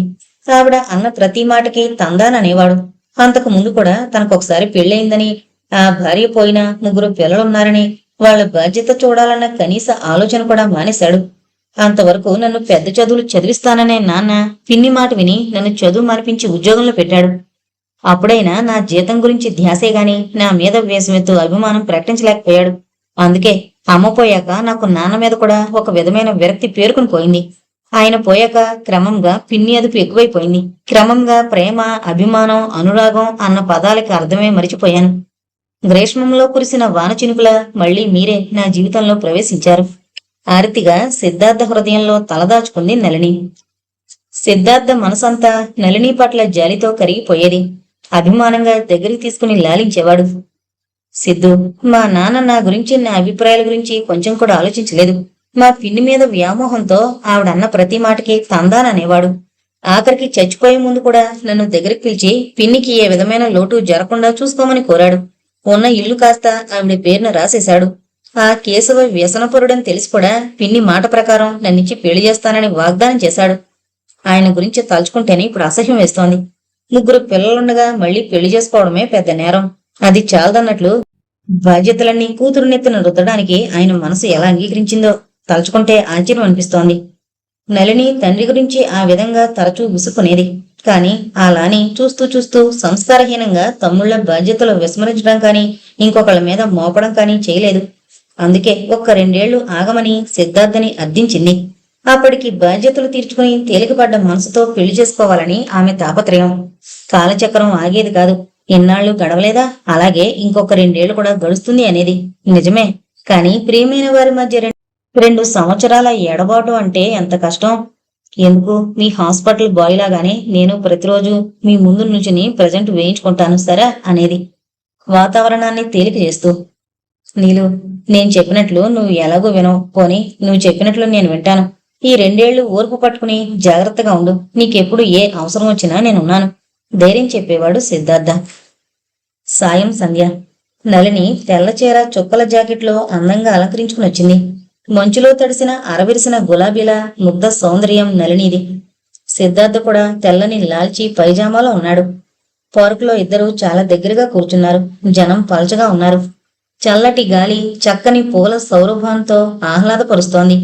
దూరంగా రేడియో నుంచి షహనాయి వాయిద్యం గాలిలో అలలుగా తేలి వస్తోంది. రెప్ప వేయకుండా నీలునే పరిశీలనగా చూస్తున్నాడు సిద్ధార్థ. ఆమెలో ఏదో చిన్న లోపం కనిపిస్తోంది. రోజూలా లేదు. ఏమై ఉంటుంది? సిద్ధార్థ చూపులు మరింత నిశితంగా నళినిని పరీక్షించాయి. ఆమె మెడలో రోజు ఉండే ఎర్రటి రాళ్లు పొదిగిన లాకెట్ చైన్ లేదు. ఆ స్థానంలో తెల్లటి పూసలదండుంది. ఎందుకో సిద్ధార్థకి ఆర్టిఫిషియల్ పూసలదండలన్నా అవి వేసుకునే వాళ్ళన్నా ఎలర్జీ. కారణం అంటూ ప్రత్యేకంగా ఏదీ లేదు. కానీ ఎందుకో ఇష్టం ఉండదు, వేగటనిపిస్తుంది. దానికంటే మెడలో ఏం లేకపోయినా అతనికి సమ్మతమే. ఆ విషయం నళినికి కూడా తెలుసు. అదొకటే కాదు, సిద్ధార్థ అభిష్టాలన్నీ నళినికి తెలుసు. నీలు, ఈ పూసలు ఎందుకు పెట్టుకున్నావు? నాకు ఇష్టం లేదని తెలీదా అన్నాడు కాస్త మందలింపు ధ్వనించే కంఠంతో. నళిని అతడి ముఖంలోకి చూస్తూ నిదానంగా అంది, ఇప్పుడిదే ఫ్యాషన్. నీ గొలుసేది? నళిని అలవోకగా రెప్పలు కదిలించింది. ఉందిలేండి, అయినా ఈ పూసలంటే నాకు ఇష్టం అన్నట్లు మీకిష్టం లేదు కదూ, పోనీ తీసైనా. చొప్పున 2 చేతులు వెనక్కి చాచి మెడ మీదుంచి హుక్కు విప్పి దండ తీసి హ్యాండ్ బ్యాగ్ లో వేసుకుంది. ఆ తర్వాత 2-3 సార్లు అలాగే కనిపించింది. సిద్ధార్థకి అనుమానం వచ్చింది. గొలుసు ఏదని నిలదీసినట్టు అడిగాడు. అప్పటికి చెప్పింది, అవసరానికి అమ్మేయాల్సి వచ్చిందట. నీలుకున్న ఒకే ఒక్క ఆభరణం అది. తల్లి నుంచి వారసత్వంగా వచ్చిన అపరూపమైన నగ. ఆఖరికి దాన్ని కూడా అమ్మేయాల్సి వచ్చింది. అయితే నా దగ్గర రహస్యాలు కూడా దాస్తున్నావన్నమాట. సిద్ధార్థ స్వరం నిండా నిష్ఠూరం. నళిని దించిన తల ఎత్తలేదు. నీలు, అంత డబ్బు అవసరమైతే నన్ను ఎందుకు అడగలేదు? ఆ మాత్రం నేను ఇవ్వకపోయానా? చెప్పు, కించిత్ కోపపు స్వరంతో రెట్టించాడు. ఆ ఇంటి బాధ్యతలన్నీ ఒకరితి భరించడం చూస్తుంటే అతని మనసు విలువలాడుతుంది. ఎలాగైనా ఆమెను ఆదుకుని ఆ బాధ్యతల నుంచి తప్పించాలి అనిపిస్తోంది. కాని అభిమానవతి నీలు ఆ మాటంటే ఒప్పుకోదు. దించిన తల నెమ్మదిగా ఎత్తింది నళిని. తన 2 చేతులతో అతని చేతిని పట్టుకుని సున్నితంగా వేళ్లు స్పర్శిస్తూ అంది, సిద్ధు, నిన్నడిగితే ఇస్తావు, ఇవ్వని కాదు. కాని మన ప్రేమని స్నేహాన్ని స్వార్థానికి వాడుకోవడం నాకు ఇష్టం లేదు. మా ఇల్లు ఇన్నాళ్ళు నా ఒక్క సంపాదన మీదే నడిచింది. ఇప్పుడు అలాగే నడుస్తుంది. ఒక 2 సంవత్సరాలు ఓపిక పట్టు. ఇన్నాళ్లుగా నువ్వు సంపాదించి నిల్వ చేసినంతా ఒకసారి ఖర్చు పెట్టేస్తాను అంది నవ్వడానికి ప్రయత్నం చేస్తూ. సిద్ధార్థ ఆమె చెప్పే మాటలు వింటూ కొద్ది క్షణాలు ఆమె కళ్ళలోకి దీక్షగా చూశాడు. ఆమె కళ్ళల్లో ఎన్నో కలలు, తీయని నిరీక్షణ, అవ్యాజ్యమైన అనురాగం. సిద్ధార్థ మనసు చలించింది. చప్పున చెయ్యెత్తి తన మెడలో షటలోపలున్న సన్నటి పులుగోరు చైన్ తీసి వేసుకొని ఇచ్చాడు. కాని నళిని తీసుకోలేదు. ఆమె కళ్ళల్లో అనంతాంబరపు నీలి నీడలు అన్నట్లు ఆ తడి కళ్ళల్లో లీలగా అభిమానం, కృతజ్ఞత కదలాడుతూ తొణికి పడుతున్నాయి. అతనే ఆమె మెడలో అలంకరించాడు. నీలు, నన్నెందుకింత పరాయివాడిగా చూస్తావు? పందిరిని అల్లుకున్న లతల నీలు చొప్పున 2 చేతుల సిద్ధార్థని పెనవేసుకుని అతని భుజంపై తలదాచుకుంది. ఆమె కళ్ళ నుంచి జారుతున్న కన్నీరు చుక్కలు చుక్కలుగా రాలి అతని భుజాన్ని తడపసాగింది. నీలు, మన పెళ్లికి ఇది నా ప్రథమ కానుక. చొప్పున తలెత్తి మెరిసే కళ్లతో అతడి వదనంలోకి చూసింది నళిని. ఆమె ఎర్రటి పెదవులు అస్పష్టంగా చలించాయి. Siddhu, I love you. ఆమె కంఠం తీయగా తమకంగా పలికింది. ఐటు ఐటు. సిద్ధార్థ మొత్తుగా ఆమె చెక్కిలిపై తన చెక్కిలదిమాడు. టప్మని శబ్దమయ్యేలా 2 చేతుల ఉక్రోషంతో డైరీని మూసేసింది సంధ్య. ఆసక్తిగా గుండెలు చిక్కబట్టుకుని సిద్ధార్థ డైరీని చదువుతున్న సంధ్యకి ఊపిరి నిలిచినట్లయింది. మతి పోతోందేమో అన్నంత అశాంతి. ప్రియురాలు నీలు గురించి సిద్ధార్థ ఆర్తిగా రాసుకున్న ఎన్నో విషయాలు, ఆమెలో అతడు ఊహించుకున్న సుందర స్వప్నాలు చదువుతున్న కొద్దీ సంధ్యని ఉన్మత్తురాల్ని చేశాయి. ఆమె మనసు అశాంతితో అంతు తెలియని అగాధంలోకి జారిపోతోంది. ఏం జరిగింది? తన పెళ్లివనికి ఎంత కథ జరిగింది? మనసు లేని తనువుతో అన్యాయంగా తన జీవితం బలైపోయింది. ప్రేమకి అభిమానానికి కూడా ముష్టిదాల్లా యాచించవలసిన దుస్థితి ఏర్పడింది. దానికి కారకులెవరు? ఎవరినని తాను నిలదీయగలదు. అసలు తందే తప్పు. ఎదుటి మనిషిని అర్థం చేసుకోలేకపోవడం తప్పు కాక మరేమిటి? కళ్ళుండి గుడిదైపోయింది, మనసుండి మోగదైపోయింది. ఎంత పొరపాటు జరిగిపోయింది! అశాంతిగా కళ్ళ మీద చేతులు వేసుకుని చాలాసేపు నిశ్శబ్దంగా శూన్యంగా ఉండిపోయింది సంధ్య. ఎడారిలో వయస్సు కోసం వేసారే పాందుళ్లాగా గతంలో తను సిద్ధార్థ ప్రేమ ఆదరణ కోసం తాపత్రయపడ్డం జ్ఞాపకం వచ్చింది. మనసంతా ఒక విధమైన దెబ్బతిన్న అభిమానంతో గిజగిజమంది. ఎందుకిలా జరిగింది? ఎందుకిలా జరిగింది? అశాంతిగా మునివేళ్లతో నొసలు రాసుకుంది. 10 నిమిషాలు, పావుగంట, అలా ఎంతసేపు గడిపిందో ఆమెకే తెలీదు. శక్తినంతా కూడదీసుకున్నట్లు లేచి కూర్చుని తిరిగి డైరీని అందుకుంది. ఆసక్తిగా పేజీలు తిరగేసాగింది. మధ్యలో చాలా పేజీలు ఖాళీగా వదిలేశాడు. ఎందుకో మరి ఏమీ రాయలేదు. కానీ కొన్ని ఖాళీ కాగితాల తర్వాత ఒక చోట మాత్రం నళిని గురించి ఎంతో రాయాలనుంది. మనసులోని అశాంతి అంతా మాటల రూపంలో చెప్పుకోవాలి. ఏమైనా రాయాలనుంది. కానీ ఏం రాయను, ఎలా రాయను? భావాలు చిక్కడం లేదు, భాష అందడం లేదు. అందమైన గాజు బొమ్మని వర్ణిస్తూ ఎంతైనా రాయొచ్చు. కానీ పగిలిన బొమ్మని గురించి, చెదిరిన హృదయం గురించి ఏం రాయగలను? కన్నీటి కావ్యాలు రాసే శక్తి నాకు లేదు. ఈ అశాంతి నన్ను తినేస్తోంది అని రాసుకున్నాడు. అంతే. నాది అని సిద్ధార్థ దృఢంగా విశ్వాసంగా అనుకున్న నళిని, జీవిత భాగస్వామినిగా హృదయపూర్వకంగా ప్రేమించిన అమ్మాయి నళిని. ఆమె లేందే తనకి వేరే జీవితమే లేదనుకున్నాడు. ఒక్కరోజు చూడకపోతే మనసు గొబగొమనేది. ఆమె వైపే మనసు పరుగులు తీసేది. అంతగా మనసులో మనసు, గుండెల్లో గుండెగా లీనమైపోయింది. ఇద్దరి మధ్య అంతటి ప్రేమ బంధం పెనవేసుకుంది. నళిని కూడా అంతే. ఒక్కరోజు సిద్ధార్థ ఏ కారణాల చేత కనిపించకపోయినా నీటిని విడిచిన చేపల ఆమె మనసు గిజగిజలాడేది. ఏ చిన్న కష్టం వచ్చినా సిద్ధార్థకి చెప్పుకుని సేద తీరేది. 2 సంవత్సరాల తర్వాత తాము గడపబోయే వైవాహిక జీవితం గురించి ఇద్దరూ నిర్మించుకుని కలలు కనేవారు. అందమైన సుందర హర్మ్యాన్ని నిర్మించుకుని రోజు రోజుకి దానికి మరింత నగిశీలు చెక్కి అద్భుతంగా తీర్చిదిద్దుకునేవారు.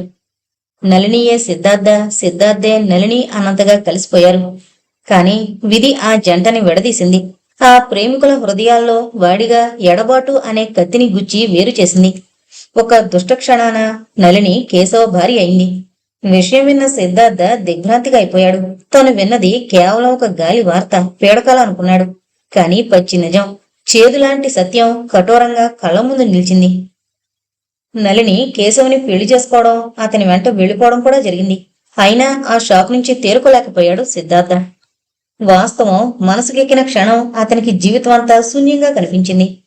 తను ఏం కోరుకున్నాడు? చివరికి ఏం మిగిలింది? అసలు తన జీవితం, ప్రేమ ఇలా ఎందుకు భగ్నం అయ్యాయి? అంతు తెలియని వేదనతో తనలో తనే కుమిలిపోయాడు. 2 చేతుల మధ్య తలదించుకుని గంటల తరబడి ఏకాంతంగా శూన్యంగా ఉండిపోయేవాడు. విధి నిర్వహణలో క్రమం తప్పింది. కనీసం కన్నతల్లిని గురించి కూడా పట్టించుకోవడం మానేశాడు. అటువంటి పరిస్థితిలోనే క్రమంగా బారుకి అలవాటు పడ్డాడు. పొన్నమి వెన్నెల్లో కలువ కన్నెల్ని తపనగా కౌగిలి చేస్తోన్న నిండు చందమామని కారుమేఘం కబలించి వేసింది. నింగికి నేలకి మధ్య ఏర్పడిన వెన్నెల వారధి విరిగిపోయింది. భగ్న ప్రేమ, ఎంత విషాదం! నీలు సిద్ధార్థ జీవితంలోంచి తొలగిపోయింది. సిద్ధార్థ శరీరంలోంచి మనసు తొలగిపోయింది. ఆ క్షణంలోనే నిర్ణయించుకున్నాడు, ఇంకా మళ్లీ తన జీవితంలో పెళ్లి ప్రసక్తి ఉండకూడదని. ఎందుకో అలా అనుకుంటే అతని మనసుకి కాస్త ఓదార్పు అనిపించేది. నీలు లేని వైవాహిక జీవితాన్ని అతను ఎన్నడూ ఊహించుకోలేదు. పెళ్లి సంసారం లేకపోయినా అతడు బతకగలడు. అతన్ని వెన్నంటి అనుక్షణం నిమిషం సేపు తీరిక లేకుండా చేసే ప్రొఫెషన్ అతనికుంది. ఇంకా వేరే తోడు నీడ అనవసరం. రోగులకి వైద్యం చేయడంలో ఎంతో తృప్తి, ఆనందం ఉన్నాయి. అదే జీవిత లక్ష్యంగా ప్రజాసేవలో జీవితాన్ని వెళ్లబుచ్చగలడు. కాని సిద్ధార్థ ఇంటికొచ్చేసరికి తల్లిపోరు ఎక్కువైంది. తులసమ్మ ప్రతిక్షణం సిద్ధార్థని పెళ్లికి ఒత్తిడి చేసేది. ఆవిడ చీటికి మాటికి కంటతడి పెడుతుంటే సిద్ధార్థకి మనసు ఎంతో కష్టం అనిపించేది. చెట్టంత కొడుకు తాను ఎదురుగా ఉండి కన్నతల్లి కంటతడితో నానాటికి దిగుళ్లుతుంటే ఏం చేయలేని నిస్సహాయత అతన్ని కొంగదీసేది. ఒక్కగానొక్క కొడుకుగా సిద్ధార్థని కంటికి రెప్పల అమిత గారాబంతో అల్లారుముద్దుగా పెంచి పెద్ద చేసింది. భర్త దూరమైన బాధని కొడుకును చూసుకుని మరిచిపోయింది. ఈ వయసులో కొడుకు, కోడలు, మనుములు అంటూ ఆరాటపడ్డం సమంజసమే. కాని సిద్ధార్థ మనసు తులసంకంతా తెలుసు. అయినా కొడుకు నిర్ణయం మార్చాలని ఆవిడ తాపత్రయం. అసలు తులసమ్మకి మొదటి నుంచి నళిని అంటే అంతగా ఇష్టం లేదు. అయినింటి ఆడపిల్ల లక్షణాలేవి ఆ అమ్మాయిలో లేవని ఆవిడ అభిప్రాయం. అందుకే కొడుకు ప్రేమ వ్యవహారం విఫలం కావడం ఆవిడికి ఎంతో ఆనందదాయకమైంది. కానీ సిద్ధార్థం మనసుకి కోలుకోలేనంతగా ఎదురుదెబ్బ తగిలింది.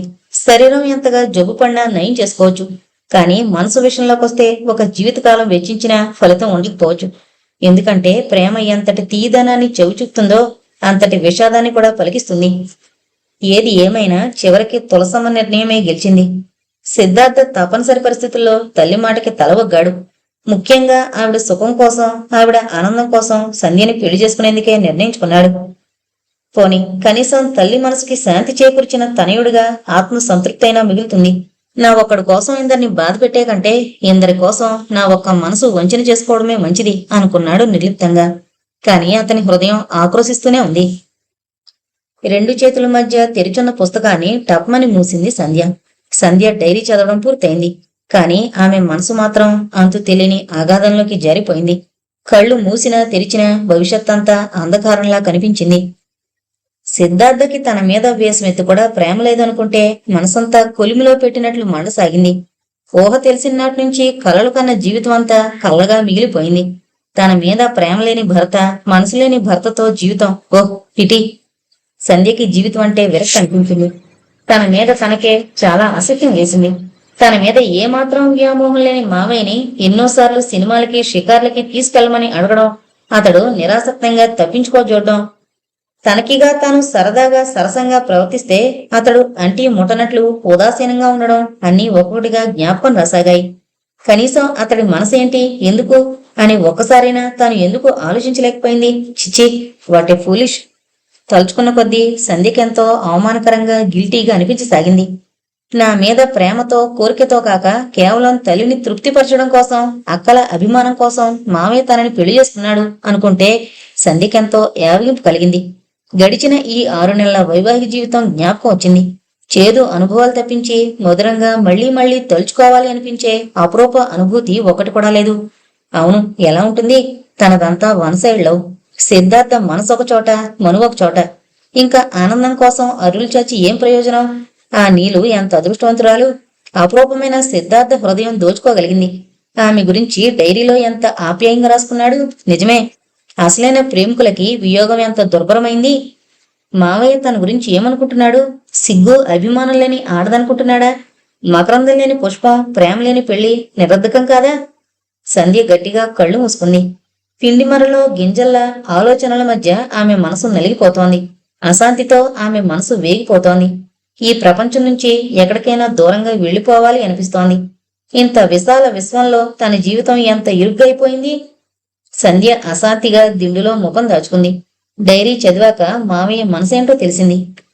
ఇంత జరిగాక ఇంకొక క్షణం కూడా ఆ ఇంట్లో ఉండాలి అనిపించడం లేదు. పరాయి ఇంట్లో అతిథిలా అనిపిస్తోంది. అతడికి తన ముఖం చూపాలంటే భరించలేని వేదన కలుగుతోంది. అతి సున్నితమైన ఆమె అభిమానం ఎక్కడో అంతుపట్టని విధంగా గాయపడింది. అవును, వెళ్ళిపోతాను. మావయ్య రేపు సాయంత్రం గాని రాడు. తను ఏం చేసినా ఈలోగానే చెయ్యాలి అనుకుంది ఆవేశంగా. సంధ్య పిరికిది కాదు, ధైర్యవంతురాలు, చదువు సంస్కారం గల ఆధునిక యువతి.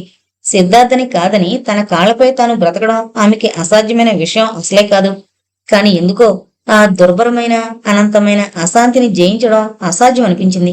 వివేకం ఆవేశం వెనుక అణిగిపోయింది. గుండె రెట్టింపు వేగంతో కొట్టుకుంటోంది. నాగుపాము బుసలా ఊపిరి తీస్తూ కోపమో అవమానమో ద్వేషమో తెలియని దుస్థితిలో మంచం దిగి సిద్ధార్థ స్పెషల్ రూమ్ లోకి వెళ్లి మందుల బీరువా తెరిచింది సంధ్య. సిద్ధార్థ టూర్ నుంచి ఇంటికి తిరిగి వచ్చేసరికి ఇల్లంతా ఎలా పడితే అలా ఉంది. అనుకున్న పని అయిపోవడంతో అతడు ఒక పూట ముందే తిరుగు ప్రయాణం అయ్యాడు. కానీ ఎంతో ఉత్సాహంగా ఇంటికొచ్చిన అతనికి పెద్ద షాక్ తగిలినట్లయింది. ఇంటి ముందు టాక్సీ దిగుతున్న సిద్ధార్థం చూసి దాసు ఆరాటంగా ఎదురొచ్చాడు. అయ్యగారు, సంధ్యమ్మ గారు ఉదయం నుంచి అసలు లేవనే లేదు, ఏమైందో ఏమో అన్నాడు ఆందోళన నిండిన స్వరంతో. సిద్ధార్థ ఆశ్చర్యపోయాడు. ఇప్పుడే మన హాస్పిటల్కి ఫోన్ చేశానండి, డాక్టర్ గారిని రమ్మని చెప్పాను అన్నాడు. అలాగా అంటూ సిద్ధార్థ కంగారుగా లోపలికి అడుగు వేశాడు. ఇంట్లో పనివాళ్లు హడావిడిగా తిరుగుతున్నారు. సంధ్య మంచంలో నిర్జీవంగా పడుకునుంది. పక్కనే తులసమ్మ కన్నీళ్లు కరుస్తూ దిగాలు పడి కూర్చునింది. కొడుకుని చూడగానే తులసమ్మకి ధైర్యం దుఃఖం సమపాళ్లలో పొంగొచ్చాయి. అమ్మా, ఏమైంది? ఒక్క ఉదుటిన భార్య మంచం దగ్గరికి వెళ్లి చేతినందుకుని పల్స్ చూశాడు. ఒళ్ళు చల్లగా ఉంది. నాడి చాలా బలహీనంగా కొట్టుకుంటోంది. అంతవరకు పసుపు కాళ్లకు రుద్దుతోన్న పని మనిషి చొప్పున లేచి నుంచుంది. సంధ్యవదనం బాగా కమిలి వడలిన పువ్వులా ఉంది. ఎర్రగా ఉబ్బున్నట్లున్న కళ్ళు బరువుగా మూతలు పడి మంచంలో నిర్జీవ ప్రతిమలా పడుంది సంధ్య. సిద్ధార్థ కనుబొమ్మలు ప్రశ్నార్థకంగా ముడుచుకున్నాయి. కొడుకును చూస్తూనే గొల్లుమంది తులసమ్మ. సమయానికి పిలిచినట్టే వచ్చావురా నాయనా. సంధ్యకి ఏమైందో ఏమో. రాత్రి చాలాసేపటిదాకా గదిలో లైటు వెలుగుతూనే ఉంది. చదువుకుంటుందేమో అనుకున్నాను. తెల్లారి పొద్దెక్కినా లేవలేదు. బద్ధకంగా పడుకుందేమో. నువ్వు కూడా లేవు కదా అని నేను నిర్లక్ష్యంగా ఉండిపోయి దాన్ని లేపలేదు. కాని ఎంతసేపటికి లేవకపోతే వెళ్లి చూద్దును కదా. చలనం లేని బొమ్మలా పడుందిరా నాయనా. ఒళ్లంతా చల్లబడి గడ్డగట్టింది. ఇప్పుడే డాక్టర్కి ఫోన్ చేయించాను. ఏడుపు గొంతుతో గుటకలు మింగుతూ పరిస్థితి వివరించింది తులసమ్మ. సిద్ధార్థకి భార్య కండిషన్ అంతా క్షణాల్లో అర్థమైపోయింది. ఆమె కావాలని ఆ స్థితి కోరుకుంది. ఎందుకు? సిద్ధార్థకి పిచ్చిపడినట్లు అనిపించింది. ఒక్క క్షణం మతి తప్పిన వాడిలా అస్థిమితంగా అయ్యాడు. కట్టెలా నిర్జీవంగా ఉన్న భార్యని చూస్తుంటే ఇంటి దగ్గర వైద్యం లాభం లేదనిపించింది. నిజానికి సంధ్య చాలా ప్రమాదమైన స్థితిలో ఉంది. ప్రాణం ఉండి లేనట్లుగా నాడి అతి బలహీనంగా అందనంత నిర్జీవంగా కొట్టుకుంటోంది. తులసమ్మ తొందరగా తెలుసుకోలేకపోవడం చాలా అనర్థం జరిగిపోయింది. సిద్ధార్థ క్షణాల్లో కారు సిద్ధం చేసి భార్యని 2 చేతుల మంచంలోంచి లేవనెత్తాడు. సరిగ్గా అదే సమయంలో ఆమె తల కింద దిండు జరిగి నల్లటి బైండటతో ఉన్న పుస్తకం జారి కింద పడింది. సిద్ధార్థ దృష్టి ఆ పుస్తకం మీద పడింది. అది అతని డైరీ. సిద్ధార్థ కళ్ళు నిర్నిమిషం తీక్ష్ణంగా అయ్యాయి. ఊపిరి నిలిచినట్లుగా అయింది. సిద్ధార్థకి ఎంతో ప్రియాతి ప్రియమైన డైరీ అది. అతని అందమైన మనసుని, అనుభవాల్ని అద్దం పట్టినట్లుగా చూపే అంతరంగానికి మరో రూపం. గుండె అరల్లోని విషయాలు సహితం నిర్లజ్జగా రాసుకుని ఎంతో భద్రంగా దాచుకున్న డైరీ. అపరూపమైన అతని ప్రేయసి తీయటి అనుభూతులకి రూపకల్పన. అలాంటి ఆ డైరీ ఇప్పుడు అతని కాళ్ళ దగ్గర నేల మీద పడుంది. సిద్ధార్థకి ఏం జరిగిందో క్షణంలో అర్థమైపోయింది. సంధ్య ఆ పుస్తకం చదవడం వల్లనే ఇంత అనర్థం జరిగిపోయింది. చప్పున వంగి ఆ పుస్తకాన్ని అందుకుని కోటి జేబులో పెట్టుకుని భార్యని క్షణంలో హాస్పిటల్కి తీసుకునొచ్చాడు.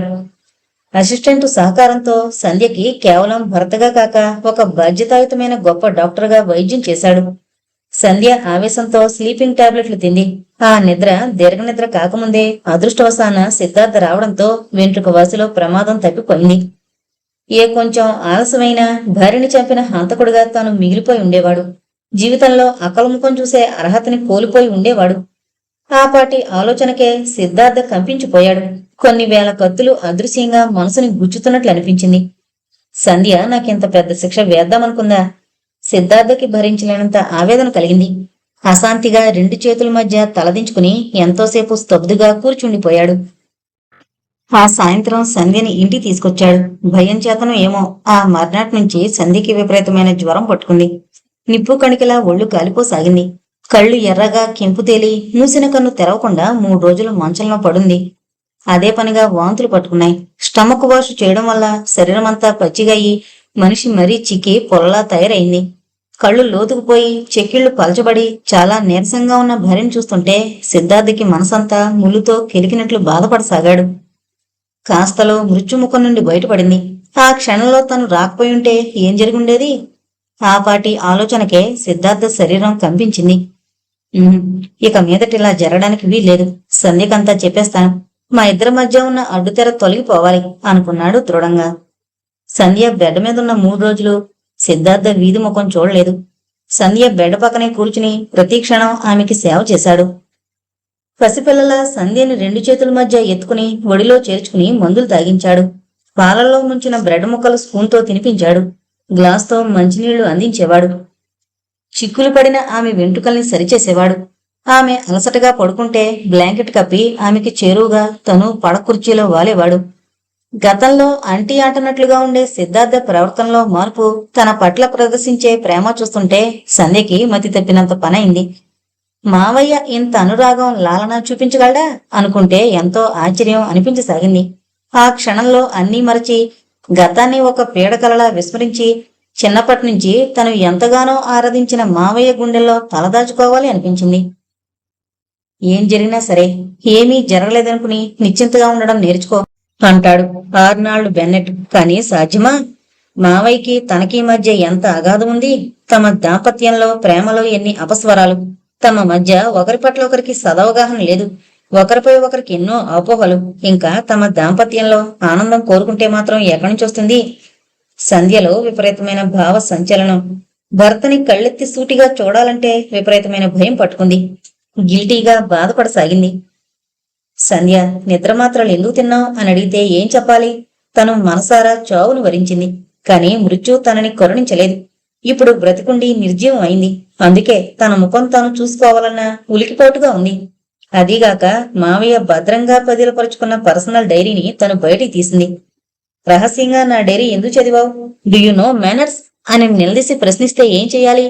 ఈ అవివేకపు చర్యల వల్ల మావయ్య దృష్టిలో తనింకా చులకనైపోయిందేమో అని మదన పడసాగింది సంధ్య. ఆ క్షణంలో సంధ్యకి భవిష్యత్తు శూన్యంగా, జీవితమంతా అస్తవ్యస్తంగా కనిపించసాగింది. ఈ పెళ్లి తన జీవితంలో ఒక పెద్ద పొరపాటు, సరిదిద్దుకోలేని తప్పు అనిపించింది. మబ్బులు నిండిన ఆకాశంలా మనసంతా భారంగా అయింది. సిద్ధార్థ మనసంతా అశాంతిగా ఉంది. నీలు నిష్క్రమణతో తన జీవితంలో ఒక అధ్యాయం ముగిసింది అనుకున్నాడు. కేవలం ఆత్మానందం కోసం డైరీ రాసుకున్నాడు. ఆమె దూరమయ్యాక ఆ డైరీని చించేయాలి అనుకున్నాడు. కాని ఆమెపై గల ప్రగాఢమైన మమకారంతో ఆ పని చేయలేకపోయాడు. తమ ప్రేమకి మధుర స్మృతిలా తిరిగి మననం చేసుకోగల ఏకైక వరంలా ఆ డైరీని అలాగే ఉంచేశాడు. కాని అదిప్పుడు ఎంత ప్రమాదానికి దారితీసిందో అర్థమైంది.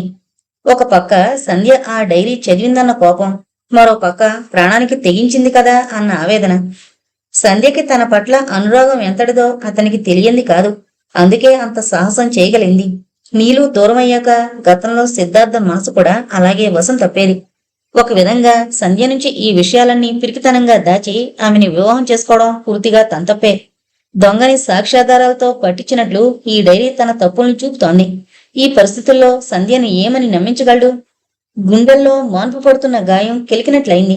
దోషిలా తన భార్య ముందు తలదించుకోవాల్సిన పరిస్థితి కాదు, ఒక విధంగా దుస్థితి. ఆమె చావుకి సిద్ధపడింది అంటే ఎంత మానసిక క్షోభ అనుభవించుండాలి? సిద్ధార్థ అశాంతిగా మునివేళ్లతో కణకలు రుద్దుకున్నాడు. 4 రోజుల తర్వాత సంధ్య పత్యం తింది.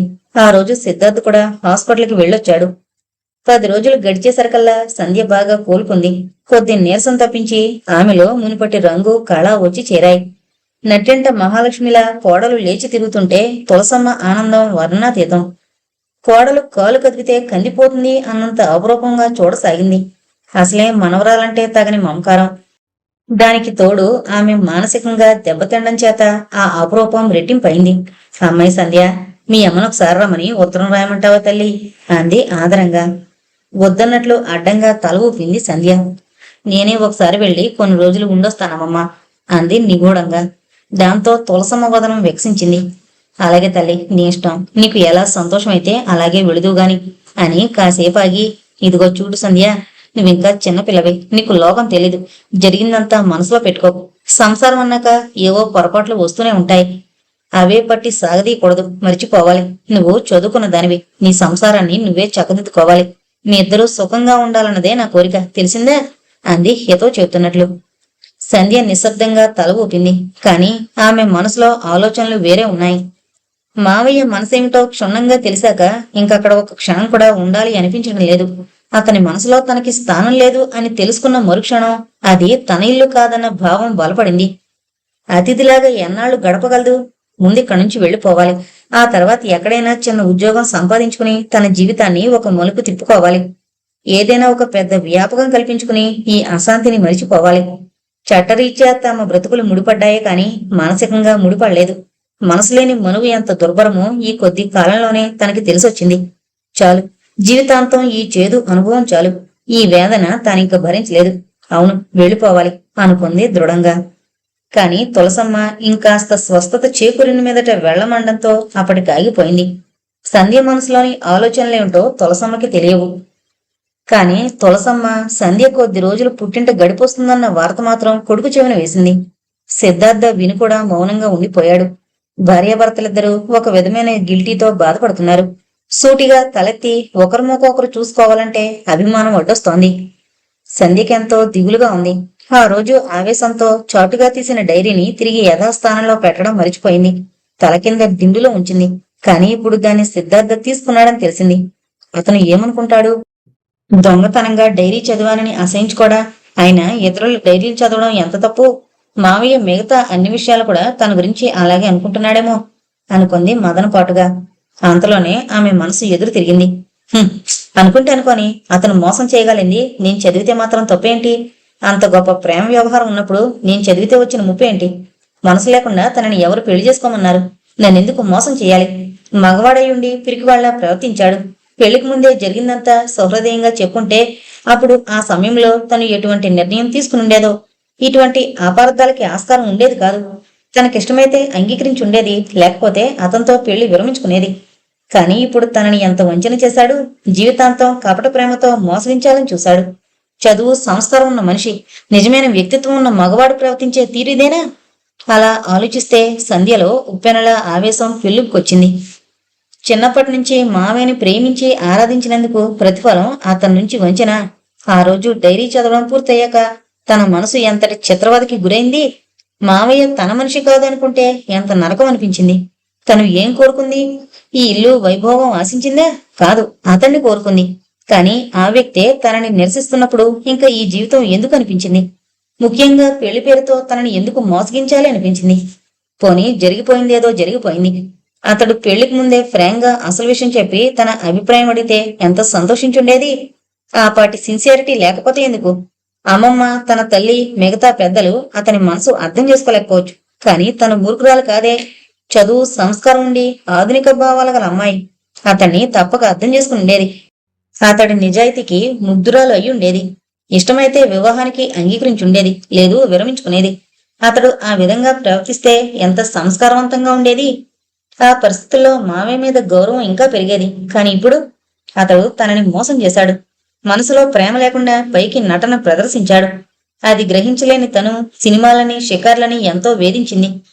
సరసాలు, సరాగాలు చూపింది. కాని బూడిదలో ఒలికిన పన్నీటిలా తన ప్రేమ. గడిచిన రోజులన్నీ తలుచుకుంటే సంధ్యకి మనసు విరిగినట్లయింది. అతడికి తనపై మనసు లేనప్పుడు అతనితో సహజీవనం వ్యర్థం అనిపించింది. ఆ విరక్తితోనే నిద్రమాత్రలు మింగింది. కాని అదెంత అవివేకపు చర్యో ఇప్పుడు తెలిసొస్తోంది. అతనితో జీవితం వ్యర్థమైనంత మాత్రాన చచ్చిపోవాలా? ఆ పిరికి మామయ్యతో చేరి తను కూడా పిరికిదైపోయింది. అతను తోడులేందే తను జీవించలేదా? నిద్రమాత్రలు తిని ఆత్మహత్యకి పాల్పడడం ఎంత అవివేకం! ఆ తెల్లారి ఏం జరిగిందో తెలీదు. చివరికి తెలివొచ్చిన క్షణంలో కళ్ల ముందు అమ్మమ్మ, మావయ్య అంతా తనకేసి ఆతృతగా చూస్తూ కనిపించారు. సంధ్య, నిద్రమాత్రలు ఎందుకు తినాల్సి వచ్చిందే తల్లి? నీకు అంత కర్మేం పట్టింది అమ్మా? రేపు మీ అమ్మడితే నేనేం చెప్పను? పెళ్లి చేసి ఏడాది కాలేదు. నేను బ్రతుకుండి ఇలాంటి దారుణాలను చూడాల్సి వస్తుంది. నన్ను నీ దగ్గరికి తీసుకుపో భగవంతుడా అని వాపోతూ తులసమ్మ సన్నగా ఏడుస్తుంటే సంధ్యకి తల కొట్టేసినంత పనైంది. తాను ఎంత తొందరపడిందో అర్థమైంది. నలుగురికేసి కళ్ళెత్తి చూడలేక గట్టిగా కళ్ళు మూసుకుంది. ఆ తర్వాత సిద్ధార్థ తల్లికి ఏం నచ్చజెప్పాడో ఏమో, తులసమ్మ మళ్లీ ఆ విధంగా ఏడవలేదు. సంధ్య తొందరపాటుని ఎవరూ వేలెత్తి చూపడానికి ప్రయత్నించలేదు. ఎవరికి వారు ఏమీ జరగనట్లు అతి మామూలుగా ఉండడానికే ప్రయత్నించారు. దాంతో కాస్త మనస్థిమితం చిక్కింది సంధ్యకి.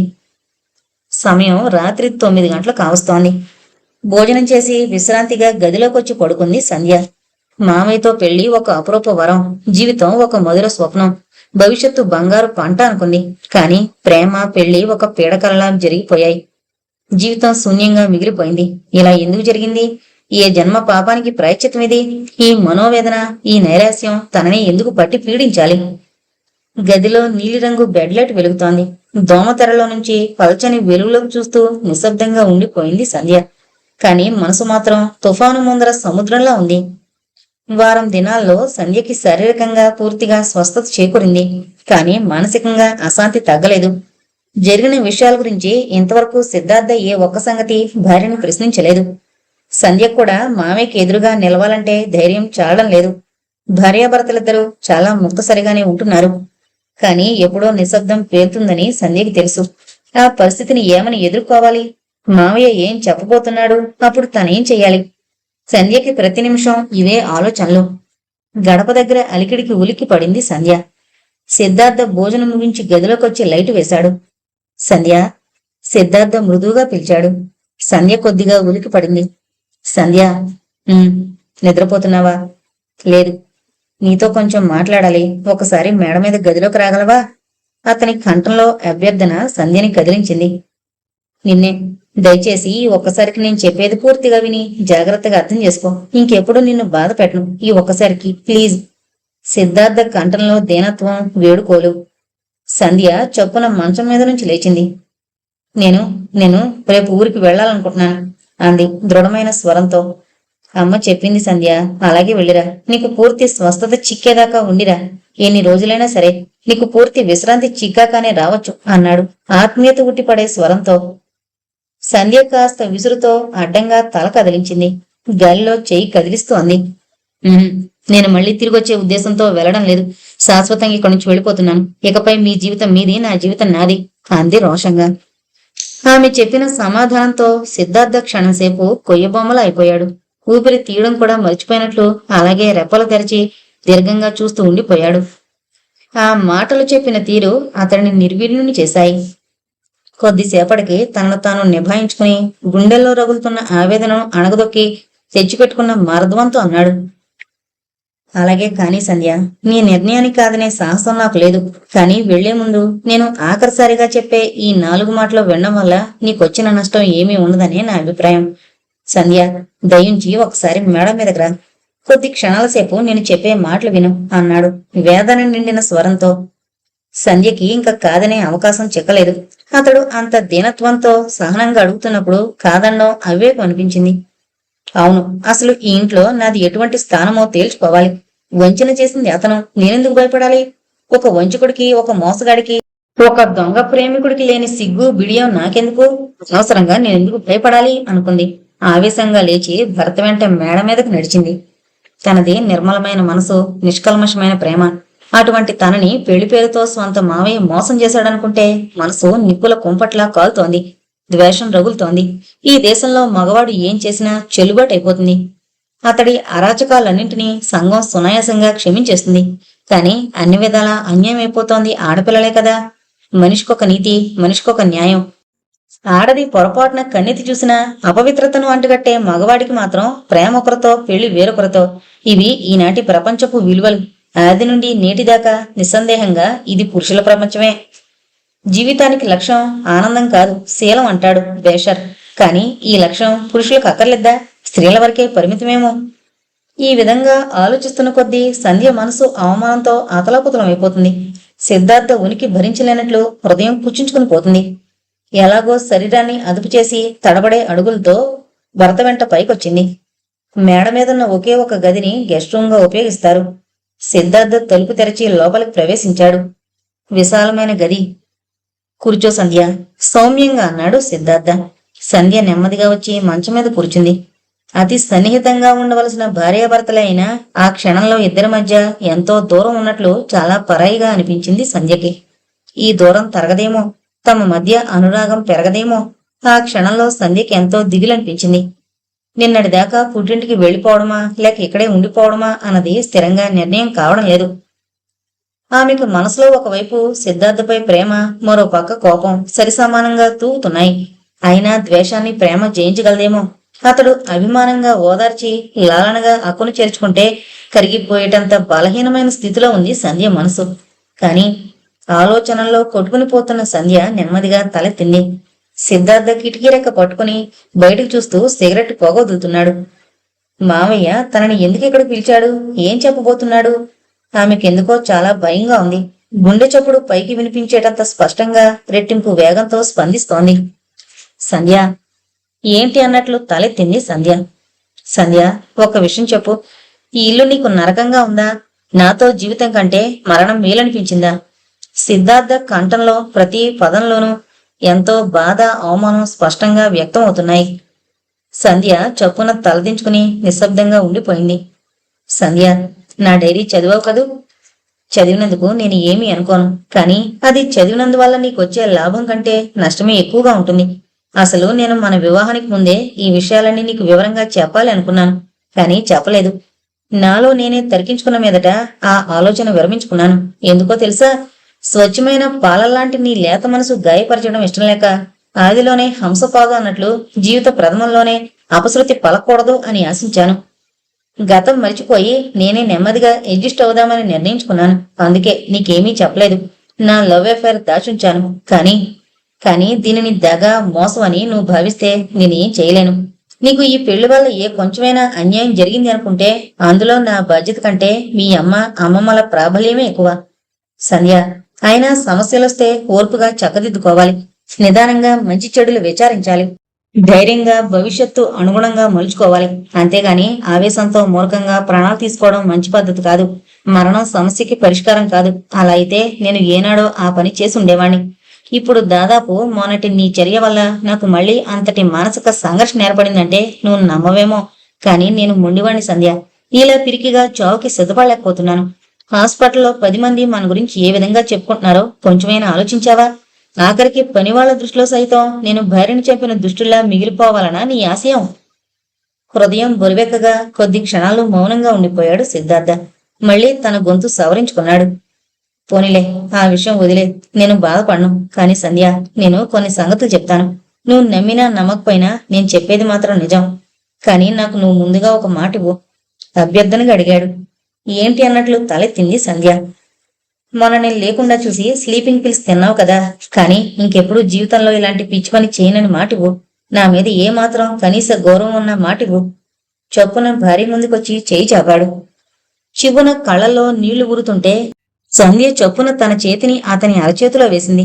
ఆ చేతిని గట్టిగా బిగించి వదిలి సంతృప్తి నిండిన గొంతుతో థ్యాంక్ యూ అన్నాడు సిద్ధార్థ. చూడు సంధ్య, నాకు నువ్వంటే ద్వేషం అయిష్టత అసలే లేవు. కానీ కొన్ని కారణాల వల్ల నేను నిన్ను పెళ్లి చేసుకునేందుకు సమ్మతించలేదు. ఎందుకో తెలుసా? నాకు నీకు మధ్య 12 సంవత్సరాల గ్యాప్ ఉంది. అదీగాక జెనెటిక్స్ రీత్యా దగ్గర సంబంధాల పట్ల నాకు సదభిప్రాయం లేదు. అక్కయ్యని పవిత్రంగా చూస్తూ మళ్ళీ ఆక కూతురుతోటే వైవాహిక జీవితం అంటే ఎలాగో అనిపించేది. మన మధ్యగల వయసు వ్యత్యాసం వలనో ఏమో నీ మనస్తత్వం ప్రవర్తన కూడా నాకు పసిపిల్లల ధోరణిలా గోచరించేది. కాగా మా అక్క పోలికలు నీలో చాలా ఉన్నాయి. అందుకే నిన్ను చూస్తుంటే నాలో చొప్పున కోరికలు పుట్టేవి కాదు. నీతో సరసాలాడి సరదాలు చెయ్యాలంటే ఏదో గిల్టీగా ఉండేది. తప్పు చేస్తున్నానేమో అన్న భావం గుండెను రొదపెట్టేది. కాని మన సాంప్రదాయ రీత్యా మన ఇరువురి వివాహం ఆమోదయోగ్యం కావడంతో నా మనసు ఎటూ నిర్ణయించుకోలేకపోయింది. అన్నింటికంటే ముఖ్యంగా నా మనసులో నళినిపై అనురాగం నానాటికి పెరిగి బలపడిపోయింది. నువ్వు డైరీ చదివావు. ప్రత్యేకంగా ఆమె గురించి నేనిప్పుడు చెప్పనక్కర్లేదు. ప్రేమంటే ఏంటో తెలియని నాకు నళిని ప్రణయదేవత అనిపించింది. స్వల్పకాలంలోనే ఆమె నా మనసంతా నిండిపోయింది. ఆమె లేనిదే నాకు జీవితమే లేదు అనిపించేది. ఒక్కరోజు కనిపించకపోతే ఒక యుగం కనిపించినట్లుగా వెర్రిగా బాధపడేవాణ్ణి. ఆమె వియోగాన్ని నా హృదయం ఒక్క క్షణం కూడా భరించేది కాదు. అంతగా నా మనసుని ఆ అమ్మాయి ఆకర్షించింది. ఆమె తోడిదే బ్రతుకు అనుకున్నాను. నిజానికి నళిని కూడా అంతే. నేనంటే ప్రాణం ఇచ్చేది. ఆమె ఆశలు జీవితం అంతా నా చుట్టూనే అల్లుకుంది. నేను డైరీలో కొన్ని విషయాలు రాయలేదు. రెగ్యులర్ గా రాయాలి అనిపించేది కాదు.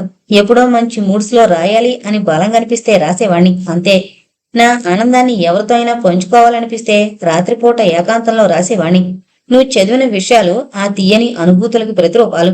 ఆ డైరీ ఆమె గురించి నీకు సగమే చెప్పింది. మిగతా విషయాలు నేను చెప్తాను అంటూ శూన్యంలోకి దృష్టి నిగిడిచి దీర్ఘంగా ఊపిరి పీల్చుకున్నాడు. సంధ్య ఊపిరి తీయడం కూడా మరిచిపోయినట్లు కన్నురెప్పలు వెప్పారిచి తలెత్తి అలాగే చూస్తూ ఉండిపోయింది. నళిని తల్లి చనిపోతే తండ్రి మళ్లీ పెళ్లి చేసుకున్నాడు. అదే ఆయన చేసిన పొరపాటు. నళినికి 2 తమ్ముళ్ళు. నళిని పిన్నికి సంతానం లేదు. ఆవిడ వయసులో చాలా చిన్నది. వరకట్నం ఇచ్చుకోలేని స్థితిలో వేరే గత్యంతరం లేక నళిని తండ్రికి దారి అయింది. నళిని తండ్రి వయసు మళ్లిన వ్యక్తి, 3 బిడ్డల తండ్రి. అంతంత మాత్రపు ఆర్థిక పరిస్థితి, అంతకు మించిన బాధ్యతలు కలవాడు. దాంతో కొత్త భార్యతో సంసారంలో పొంతన కుదరలేదు. నళిని పిన్ని నాగమణికి కేశవని ఒక తమ్ముడుండేవాడు. అతనికి నళినినిచ్చి చెయ్యాలని ఆవిడ తాపత్రయం. ఒక్క అక్క తప్పించి వేరే చెప్పుకోదగ్గ బంధువర్గం లేదు కేశవ్కి. మనిషి చూపుల వరకు ఎత్తుగా ఎర్రగా బాగానే ఉండేవాడు. కాని కేశవ్ బొత్తిగా నిలకడలేని మనిషి. నళిని పిన్నికి ఎలా తెలిసిందో నళిని ప్రేమ వ్యవహారం ఆవిడదాకా వెళ్ళింది. దాంతో ఆవిడికి భయం పట్టుకుంది. నళిని వేరే పెళ్లి చేసుకుని వెళ్లిపోతే ఆవిడ నిరాధారంగా ఒంటరిదైపోతుంది. అటు తమ్ముడ నిలకడలేనివాడు. ఇప్పుడంటే నళిని మీద ఆకర్షణతో అక్క చెప్పినట్లు వింటున్నాడు. కాని ఆ నళిని అతనికి దక్కకపోతే అక్క ఉనికి కూడా పట్టించుకోడు. పెళ్లి చేసుకున్న నళిని ఔదార్యంతో పిన్ని బాధ్యత వహించిన పరాయి పంచన ఎన్నాళ్లు గడపగలదు? అందుకే ఎలాగైనా నళినిని కేశవ్కిచ్చి పెళ్లి చేయాలని శబ్దం పట్టినట్లు నిశ్చయించుకుంది. కేశవ్కు కూడా నళిని పట్ల విపరీతమైన మోజుంది. ఆమె పెళ్లి కాకుండా లొంగే ఘటం కాదు. అయినా అలాంటి అందాల రామచిలకని తనింట్లో శాశ్వత ఖైదు చెయ్యాలన్నదే కేశవ్ ఆశయం. అసలు కేశవ్ ఎప్పుడు ఇంటికొచ్చినా అతను ఉన్నన్ని రోజులు నళిని తగు జాగ్రత్తలో ప్రతి క్షణం చాలా మెలకుగా ఉండేది. కాని ఆ రోజు అక్కగారి సలహా మేరకి కావాలని అతడు అర్ధరాత్రి పూట వచ్చాడు. అసలు అతడు వచ్చింది గాని వస్తాడన్న సంగతి గాని చూచేగా కూడా నళినికి తెలీదు. అందుకే నిశ్చింతగా నిద్రలో ఉన్న నళిని కేశవ్ పశుత్వానికి బలైంది. కంచే చేను మేసింది. కన్న తల్లిలా ఆదరించి కడుపులో దాచుకోవాల్సిన పిన్ని ఆమె పాలిటి శత్రువైంది. మణి కావాలని తమ్ముణ్ణి అర్ధరాత్రి పూట అలా రహస్యంగా పిలిపించి ప్లాండ్గా నళిని జీవితాన్ని తన గుప్పెట్లో పెట్టుకుంది. ఆ సంఘటన జరిగాక కొద్ది రోజులు నళిని సిద్ధార్థ కంటికి కనిపించలేదు. అతనికి విషయం తెలిసేసరికి పరిస్థితి పూర్తిగా అతని చేయి దాటిపోయింది. కేశవ్తో నళిని వివాహం క్లుప్తంగా గుళ్ళో జరిగిపోయిందని తెలిసిన క్షణం నిశ్చేషుడయ్యాడు. కనీసం మాట మాత్రం చెప్పలేదే నళిని. కేశవ్ స్థానంలో వేరే ఎవరున్నా మనస్ఫూర్తిగా ఆ పెళ్లిని సఫలం కావాలని కోరుకునుండేవాడు సిద్ధార్థ. కాని ఇలా ఎందుకు జరిగింది? నళిని అలాంటి తొందరపాటు నిర్ణయం ఎందుకు తీసుకున్నట్లు?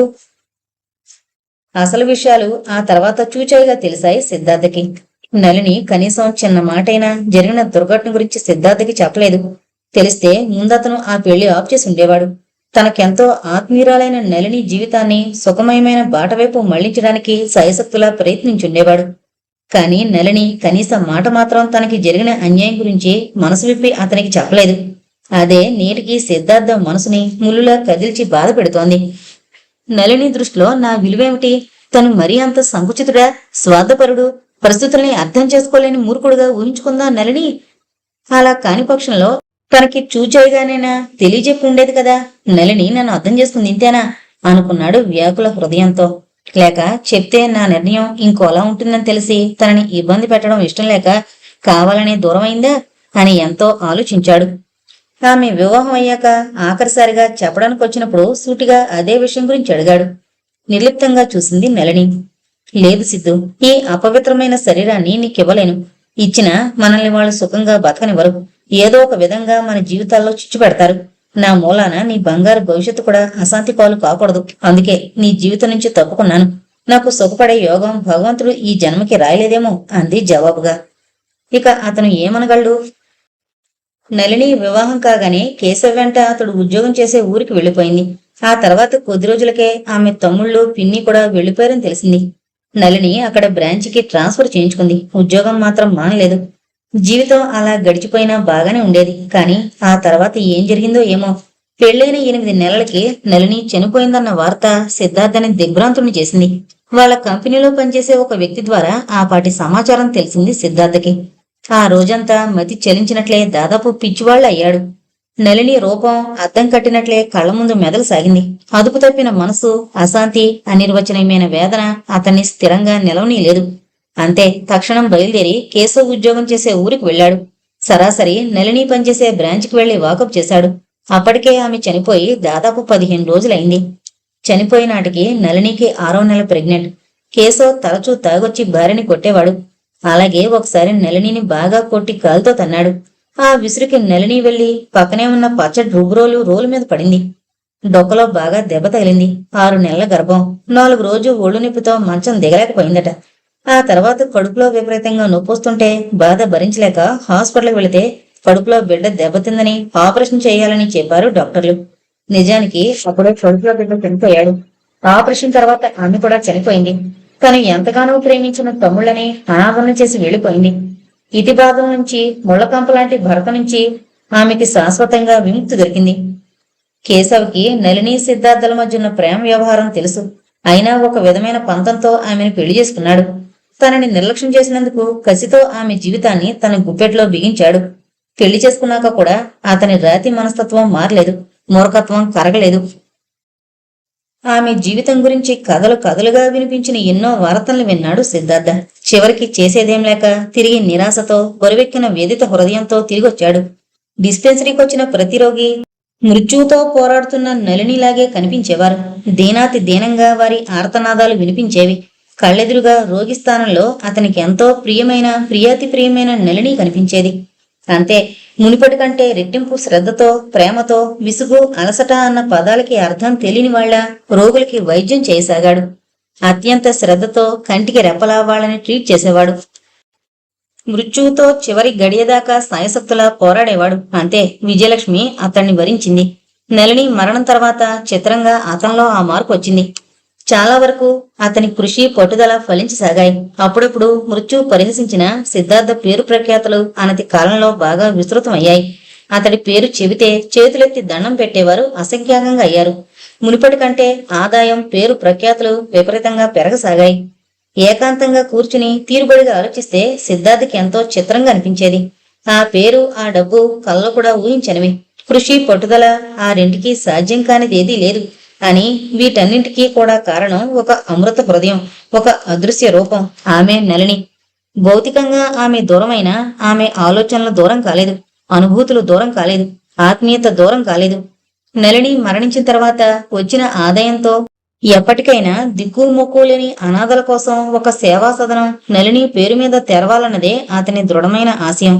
నళిని రూపం తన గుండెల్లోనే కాదు, పదుగురిలోనూ చిరస్థాయిగా నిలిచిపోవాలి. నళిని అన్న పేరు పసిపాప నుంచి పండు రుద్దిని వరకు నాలిక మీద కరిగిపోవాలన్నదే అతని బలమైన ధ్యేయం.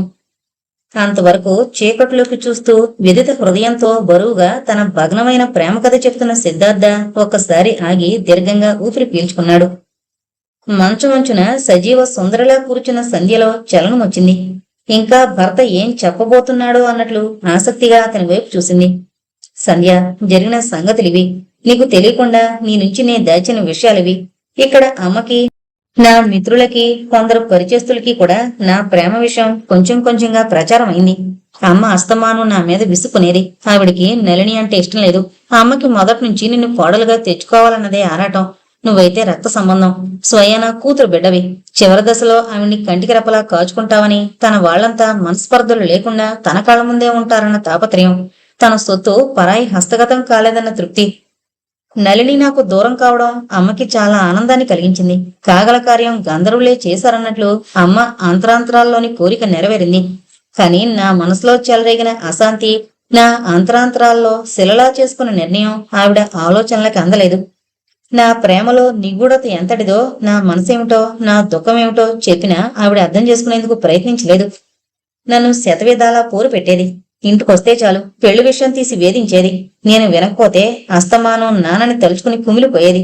క్రమంగా ఆవిడ ఆరోగ్యం బాగా దెబ్బతింది. నా పెళ్లి గురించి బెంగెక్కువైంది. ఒకసారి అమ్మకి బాగా జ్వరం వచ్చి సంధి ప్రలాపన మొదలైంది. అప్పుడు కూడా నా పెళ్లి గురించే. అర్ధరాత్రి నిద్రలో కూడా ఆ విషయమే కలవరించేది. బంధువులు, హితులు అందరూ నన్ను పెళ్లి చేసుకోమని, ఆ దశలో తల్లిని బాధ పెట్టడం సబబు కాదని హితో చెప్పారు. డాక్టర్గా కాక కొడుకుగా ఆవిడికి మానసిక వైద్యం చేయడం ఒకటే సరైన పరిష్కారం అనిపించింది. లేకపోతే తల్లి ప్రాణం తీసిన తనయుళ్ళ మిగిలిపోక తప్పదు. ఆ పరిస్థితుల్లోనే నా నిర్ణయం సడలింది. మన పెళ్లి జరిగింది. అమ్మ ఆనందంతో పాటు అక్కలకు కూడా తృప్తి కలిగింది. మీ అమ్మ కూడా చూచాయిగా నా మనసేమిటో తెలుసు. అయినా నీదాకా రానివ్వలేదు. పెళ్ళైతే అన్ని క్రమంగా సర్దుకుంటాయన్న అభిప్రాయం వాళ్ళది. ఒక విధంగా నేను కూడా నా మనసుకి నచ్చ చెప్పుకునేందుకే తాపత్రయపడ్డాను. కాని ఏ విషయంలో ఆనందిద్దామన్నా పాత విషయాలు జ్ఞాపకం వచ్చి మనసుని కలిచేవి. నళిని స్మృతులు నన్ను వేధించేవి. ఆమె అకాల మరణం నన్ను పొంగదీసేది. ఒంటరితనం పిచ్చికించేది. ఎవరికైనా నా ఆవేదనంతా చెప్పుకుని కాస్త ఉపశమనం పొందాలనిపించేది. నా మనసులో ఏమూలో నీకు చెప్పుకుని నీ సహకారం పొందాలని, నీ ఓదార్పు లభించాలని ఆశించేవాణ్ణి. కాని మళ్లీ నా వేలితో నా కన్ను నేనే పొడుచుకున్నట్లవుతుందేమో అన్న భయంతో సంశించేవాణ్ణి. అనవసరంగా నీ మనసును కూడా అశాంతిపాలు చేసినవాణ్ణి అవుతానేమోనని ఎన్నోసార్లు ఆ ఆలోచనని వెనక్కి నెట్టి నాలో నేనే మదన పడేవాణ్ణి. ఆనందమైన దుఃఖమైనా పంచుకునేందుకు ఒక మనిషి కావాలంటారు. అక్క కూతురి కదా, కనీసం నా ప్రవర్తనలోని చిన్న చిన్న లోపాలు నీకు అసంతృప్తిని కలిగించినా క్షమించగలవని, చదువుకున్న అమ్మాయివి కనీసం నన్ను అర్థం చేసుకునేందుకు ప్రయత్నించగలవని ఆశించాను. సాధ్యమైనంత స్వల్ప వ్యవధిలో నా మనసుని, నా జీవితాన్ని నీ చుట్టూ అలుకునేందుకు ప్రయత్నిద్దామని తాపత్రయపడ్డాను. కానీ నువ్వు ఈలోగానే చాలా తొందరపడ్డావు సంధ్య. సమస్యకి మృత్యు పరిష్కారం ఎన్నటికీ కాదు. అంతగా నీ కంటికి నేను ద్రోహిలా కనిపిస్తే, నేనంటే అసహ్యం అనిపిస్తే నాకు దూరంగా వెళ్ళిపో. నీ బ్రతుకు నువ్వు చక్కదిద్దుకో. అంతేగాని బలవంతాన చచ్చిపోవలసినంత అగత్యమేమిటి? అది ఒక విధంగా నాకు దారుణమైన శిక్ష కావచ్చు. కానీ నీ వైపు నుంచి ఆలోచిస్తే నీకు ఏం ప్రయోజనం లభిస్తుంది చెప్పు? నువ్వు చాలా తొందరపడ్డావు. సంధ్య, ఒక విషయం అడుగుతాను చెప్పు. మండుతున్న గాయానికి చల్లని గంధపు పూత కావాలి. అంతేగాని నిర్దయగా దాన్ని వాళ్ళు కోతకి గురి చేయడం న్యాయమేనా? కాని నువ్విప్పుడు అదే చేశావు. నళిని నాకు దూరమైంది. ఆ బాధని మరిచిపోవడం కోసమే పెళ్లి చేసుకున్నాను. నీ వైపు నుంచి ఆలోచిస్తే నీకు అన్యాయం జరిగింది, ఒప్పుకుంటాను. కాని నేను నిస్సహాయుణ్ణి. మళ్ళీ ఏదైనా జరిగితే నా జీవితం మరింత అగచాట్ల పాలవుతుంది. ఒక తల్లికి 2 బిడ్డల్లో మొదటి బిడ్డ మరణిస్తే ఆమె ప్రేమంతా రెండో బిడ్డ మీదే కేంద్రీకృతం అవుతుంది. ఆ బిడ్డని వెర్రిగా ప్రేమిస్తుంది. కాని విధివశాన ఆ బిడ్డ కూడా దూరం అవుతే ఆ తల్లి పరిస్థితి ఏమిటో ఊహించు. ఆమె అసలు బ్రతుకుతుందా? బ్రతికినా పిచ్చిదవుతుంది. సంధ్య, నువ్వు నమ్ముతావో నమ్మవో, ఇప్పటి నా పరిస్థితి అదే. నళిని దూరమైన బాధని నీ సహచరంలో మరిచిపోవాలనుకున్నాను. నీ సహృదయత నుంచి ప్రేమ ఓదార్పు లభిస్తుందని ఆశించాను. అక్క కూతురు కదా, నన్ను ఆ పాటి అర్థం చేసుకుని ఆదరించకపోతావా అన్న ధైర్యంతోనే ఈ పెళ్లి చేసుకున్నాను. కాని కాని నువ్వు కూడా గాయపడ్డ నా మనసుని మరింత కోత పెట్టడానికే సిద్ధపడతావు అనుకోలేదు. సంధ్య, నేను ఆ రోజు రావడం కాస్త ఆలస్యమైతే, నీకు నిజంగానే ప్రాణాపాయం జరిగితే నేను జీవితాంతం బ్రతుకుండి ఎంతటి నరకం అనుభవించేవాణ్ణో తెలుసా? నా వైపు నుంచి కాస్త సానుభూతితో ఏమాత్రమైనా ఆలోచించావా? వేదన నిండిన రుద్ధకంఠంతో అడిగాడు సిద్ధార్థ. మావయ్య అనాలకుంది సంధ్య, కాని అనలేకపోయింది. ఆమె కంఠస్వరం పికిలి రాలేదు. ఉప్పెనలా కన్నీరు పొంగుతుంటే చొప్పున దోసిట్లో ముఖం దాచుకుంది. ఆమెకి ఆగనంతగా గోదావరి వెల్లువల దుఃఖం హృదయంలోంచి పొంగి పొరలసాగింది. సిద్ధార్థ ఒక ఉదిరిన కిటికీ దగ్గర నుంచి కదిలి ఆమె చెరువుకొచ్చాడు. సంధ్య భుజాల చుట్టూ చేతులు బిగించి దగ్గరగా తీసుకున్నాడు. ఆప్యాయంగా వెన్ను మీద అరచేత్తో రాస్తూ అన్నాడు, సంధ్య, ప్లీజ్ ఏడవకు. ఇంక ముందన్నాడు ఇలాంటి పిచ్చి పని చేయకు. ఇందులో నా పొరపాటు కూడా చాలా ఉంది. అందుకే మనస్ఫూర్తిగా నిన్ను క్షమాపణలు అడుగుతున్నాను. నీకు నా మీద అసహ్యం ఉంటే నన్ను సాధించు, తిట్టు, దూషించు, మాటలను ఉపశాంతి పొందు. అంతేగాని జీవితాంతం కుమిలిపోయేలా నాకు శిక్ష వేయకు. సంధ్య, నిజం చెప్తున్నాను. నువ్వు నమ్మినా నమ్మకపోయినా నా మనసులో మాట చెప్తున్నాను. నా జీవిత ఎడారిలో దప్పిక తీరక నడిచి నడిచి వేసారిపోయిన పాందుని నేను.